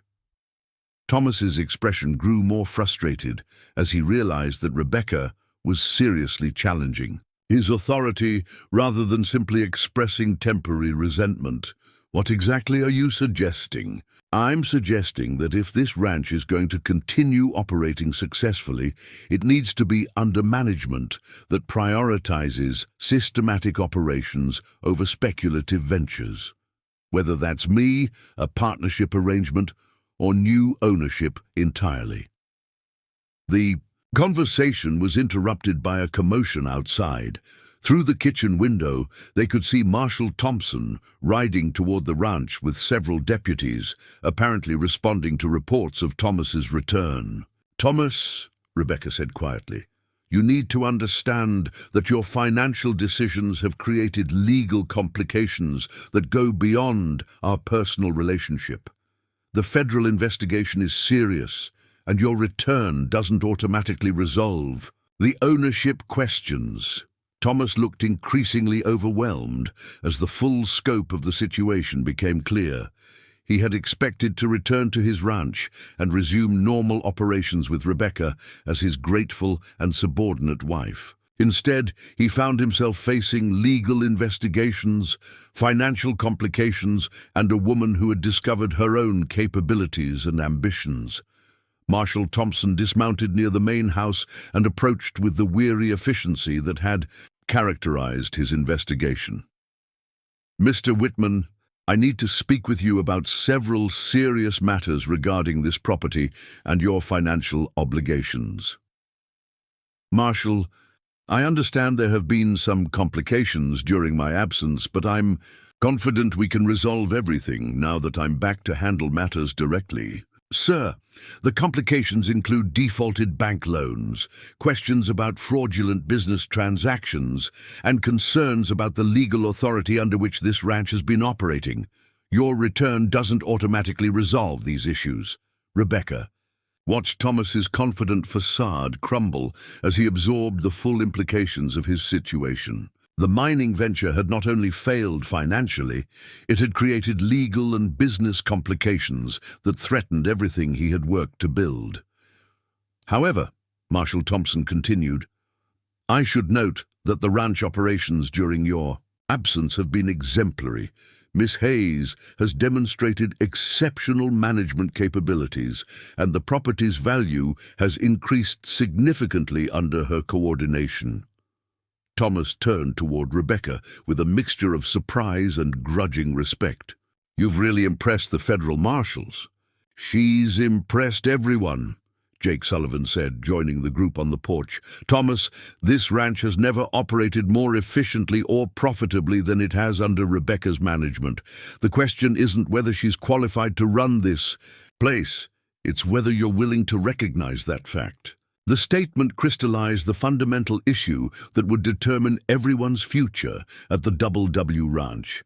Thomas could attempt to reassert his traditional authority based on legal ownership, but that ownership was compromised by his financial decisions. Rebecca had proven her management capabilities, but lacked the capital to purchase the property independently.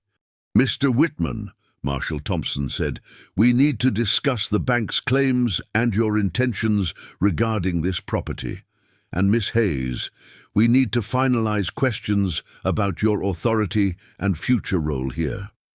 As the formal discussions began, Rebecca realized that the next few hours would determine whether her month of successful ranch management would lead to permanent authority or simply remain an interlude between Thomas's ownership periods. But regardless of the legal outcomes, Rebecca knew that she had fundamentally changed during her time at the Double W Ranch. She had discovered capabilities she never knew she possessed and built relationships based on mutual respect rather than dependence. Thomas Whitman's return had forced her to articulate her own ambitions clearly. She wanted to continue managing ranch operations, but only on terms that recognized her competence and contribution. Whether that happened through partnership with Thomas, independent ownership, or some other arrangement remained to be determined. The abandoned mail-order bride had become a ranch manager, capable of standing her ground against the man who had originally summoned her west. Now she faced the ultimate test of whether she could translate that personal transformation into lasting professional and financial security. The power struggle between past promises and present realities was about to reach its climax, with the future of the Double W Ranch hanging in the balance. The resolution came from an unexpected source. 3 days after Thomas's return, while legal discussions continued and tensions mounted between competing claims of authority, a distinguished gentleman arrived at the Double W Ranch in an elegant carriage that seemed out of place among the practical ranch vehicles. Edward Morrison, Bill Morrison's elder brother, was a successful businessman from Denver who had built a fortune in railroad investments and cattle financing. Unlike his rancher brother, Edward wore expensive suits and moved in the circles of banks, investment companies, and territorial governments. His arrival signaled that the local boundary disputes had attracted attention from serious financial interests. "Miss Hayes," he said, removing his hat respectfully as he approached the main house, "I've heard remarkable things about your management of this operation. I wonder if we might discuss some business opportunities that could benefit everyone involved in this complicated situation." Rebecca invited him into the kitchen, where Thomas was studying financial documents with Marshall Thompson and the bank representative who had arrived that morning. The presence of multiple authority figures created an atmosphere of formal negotiation that felt far removed from the daily ranch operations Rebecca had grown to love. "Gentlemen," Edward Morrison announced, "I believe I may have a solution that addresses everyone's legitimate interests while preserving the successful operations that Miss Hayes has developed." Marshall Thompson looked up with interest. "Mr. Morrison, any constructive suggestions would be welcome. This situation has legal, financial, and practical complications that seem difficult to resolve through conventional means." Edward Morrison opened his leather briefcase and withdrew several documents. "I represent a consortium of investors who specialize in agricultural and ranching enterprises. We've been monitoring the improvements at the Double W Ranch, and we're impressed with the systematic management and increased profitability that have been achieved recently." Thomas shifted uncomfortably. "Mr. Morrison, I appreciate your interest, but this ranch isn't for sale. Despite the current complications, I intend to resolve the financial issues and continue operations." "Mr. Whitman, with respect, your financial position makes that intention unrealistic," the bank representative interjected. "The outstanding loans exceed the original value of the property, and your recent mining investments have exhausted your available collateral." Edward Morrison nodded sympathetically. "Which is why my consortium's proposal could provide a solution that benefits everyone. We're prepared to purchase the ranch from the bank at full market value, which would resolve Mr. Whitman's debt obligations completely." Rebecca felt her heart sink. Another outside buyer would likely mean the end of her management role and the dispersal of the cowboy crew she had grown to respect and care about. "Mr. Morrison, what would happen to the current ranch operations under your consortium's ownership?" "That's the most interesting part of our proposal," Edward Morrison replied with a slight smile. "Our investigation indicates that the ranch's increased value and profitability result directly from Miss Hayes's systematic management approach. We have no intention of disrupting a successful operation." He turned to address Rebecca directly. "Miss Hayes, our consortium would like to offer you a permanent position as ranch manager with significant operational authority and profit-sharing arrangements. You would have full responsibility for daily operations, personnel decisions, and operational improvements." The offer was more than Rebecca had dared to hope for, but she sensed there were additional complexities to consider. "And what about Mr. Whitman and the current ranch hands?" "Mr. Whitman would be free to pursue other opportunities with his debts resolved and no ongoing financial obligations. The ranch hands would retain their positions under your management, with improved compensation reflecting the operation's increased profitability." Thomas looked stunned by the proposal. "You're offering to buy out my debts and give Rebecca permanent control of my ranch? We're offering to purchase a ranch that you can no longer afford to maintain and to continue the management approach that has made it profitable," Edward Morrison corrected diplomatically. "Miss Hayes has demonstrated exceptional capabilities that our consortium values highly." Jake Sullivan, who had been listening from the doorway, stepped forward with obvious excitement. "Rebecca, this could be exactly what we discussed, a way to preserve what we've built here while securing everyone's future." Charlie Brooks joined the group, barely able to contain his enthusiasm. "And we'd continue working under your coordination, the same systematic approach that's made everything work so well." Rebecca felt overwhelmed by the magnitude of the decision she faced. The consortium's offer would provide the financial security and operational authority she had discovered she wanted, while protecting the jobs and relationships that had become important to her. But it also meant accepting that her future would be determined by outside investors rather than her own choices.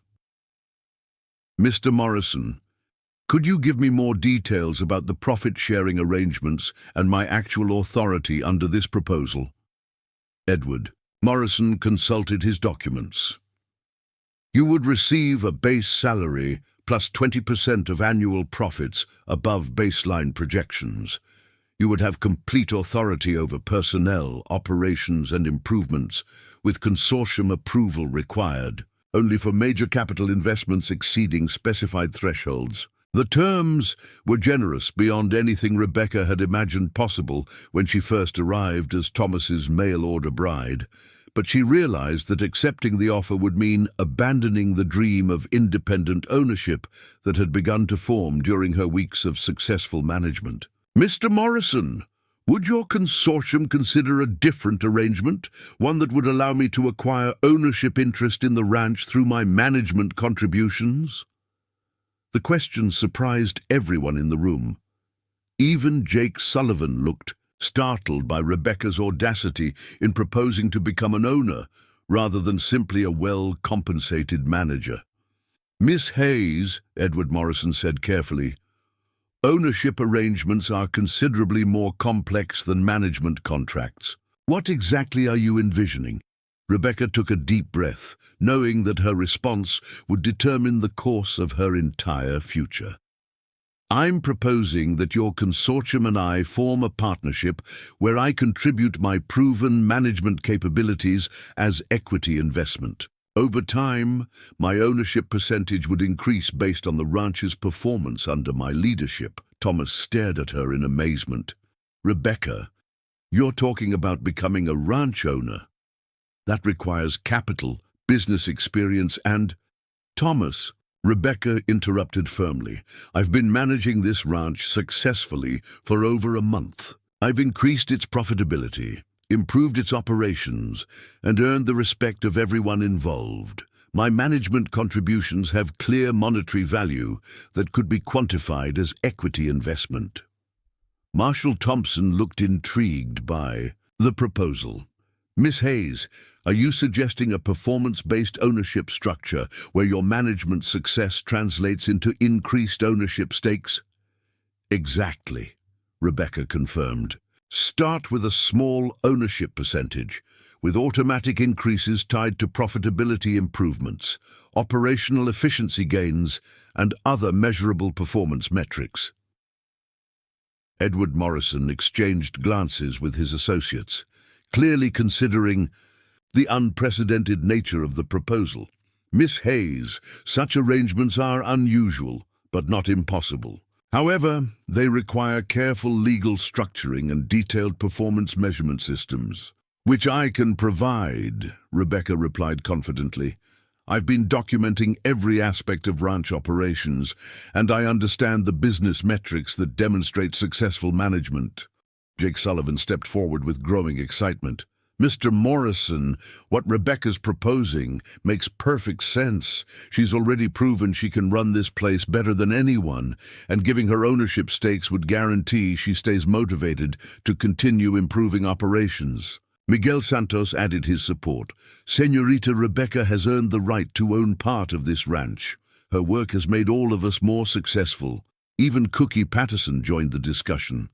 "Mr. Morrison, in 30 years of ranch work, I've never seen management this systematic and effective. If anyone deserves ownership, it's Rebecca."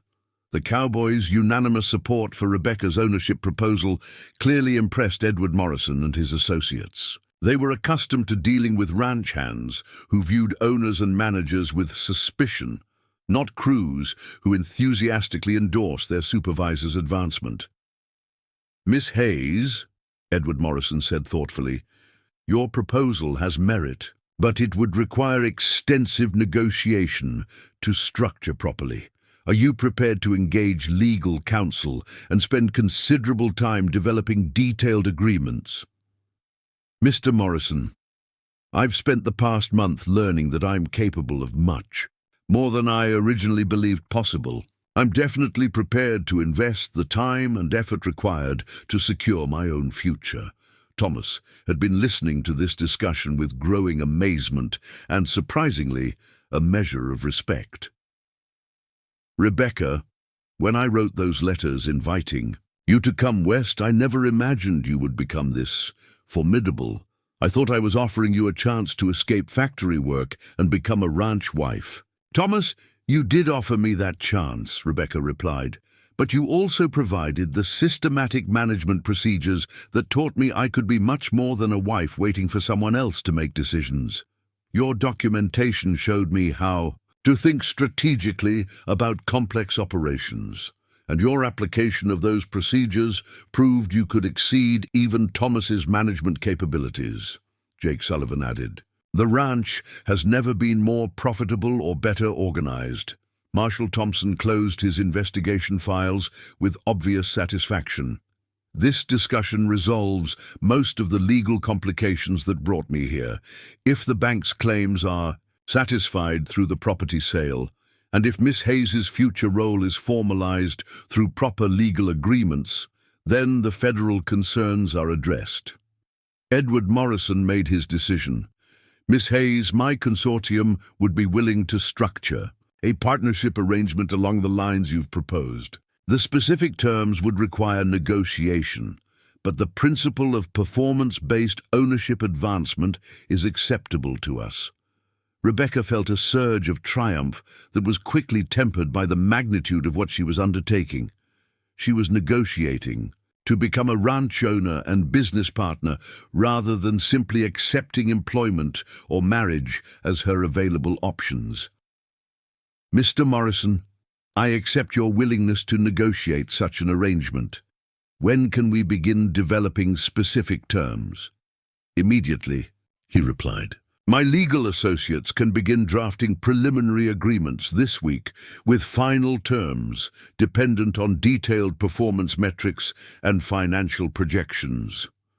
Thomas stood up with a mixture of resignation and admiration. Rebecca, I came west thinking I was offering you a better life as my wife. It turns out you were capable of creating a better life entirely on your own terms. Thomas, your systematic management procedures provided the foundation for everything I accomplished. I'm grateful for that, even if our personal arrangement didn't work out as originally planned. And what about your companions? Rebecca asked, gesturing toward Henry Clark and David Stern, who'd been observing the negotiations with obvious interest. Thomas managed a rueful smile. They're considering other mining ventures in the territory. Apparently, my failure to secure ongoing ranch revenues has made me a less attractive partner for speculative investments. Edward Morrison concluded the formal discussions by scheduling follow-up meetings with legal counsel, bank representatives, and ranch personnel to finalize the partnership agreements. The consortium would purchase the ranch from the bank, resolving Thomas's debt obligations, while Rebecca would begin as a minority partner with clearly defined paths to increased ownership based on performance achievements. That evening, the Double W Ranch celebrated with the most elaborate meal Cookie Patterson had prepared since Rebecca's arrival. The cowboys gathered around the bunkhouse table, sharing stories and making plans for the future under Rebecca's continued leadership. Rebecca, Charlie Brooks said, raising his coffee cup in toast. When you first arrived here, we thought Thomas had ordered himself a bride. Turns out he'd accidentally recruited the best ranch manager in Colorado Territory and the first woman ranch owner most of us will ever work for, Frank Wilson added with genuine respect. Been looking forward to seeing how much more we can accomplish under your leadership. Miguel Santos captured the sentiment that everyone felt. Señorita Rebecca, you have shown all of us that the most important qualifications for leadership are not what people expect, but what someone can actually accomplish when given the opportunity. Rebecca looked around the table at the men who had become her colleagues, friends, and supporters in an enterprise that exceeded anything she had imagined possible when boarding the train in Philadelphia. She had traveled west seeking a new beginning as someone's wife, and instead had discovered her potential as a business leader and ranch owner. Thank you all for your support and faith in me, she said. When I arrived here, I thought I was looking for security and a place to belong. What I found was that I could create my own security and build my own place through work I genuinely love with people I genuinely respect. As the celebration continued into the evening, Rebecca stepped onto the main house porch and gazed across the ranch that was becoming truly hers. The systematic management procedures that had initially provided her authority were evolving into genuine expertise earned through successful problem-solving and crisis leadership. Thomas Whitman's abandoned mail-order bride had transformed into Rebecca Hayes, ranch owner and business partner. She had proven that competence and determination could overcome the limitations that others tried to impose based on gender, background, or expectations. The Double W Ranch would continue operating under her leadership, but now she was building something that belonged to her rather than simply managing someone else's property. The cowboys, who had initially questioned her authority, were now her partners in creating the most successful ranch operation in the territory. Rebecca had discovered that the most important journey wasn't the train ride from Philadelphia to Colorado. It was the transformation from someone who needed to be rescued to someone capable of building her own future through systematic thinking, hard work, and the courage to claim the authority she had proven she deserved. The mail-order bride who had arrived, seeking a husband, had become a ranch owner who needed no one's permission to succeed. And her success was just beginning. Up next, you've got 2 more standout stories right on your screen. If this one hits the mark, you won't want to pass these up. Just click and check them out, and don't forget to subscribe and turn on the notification bell so you don't miss any upload from us.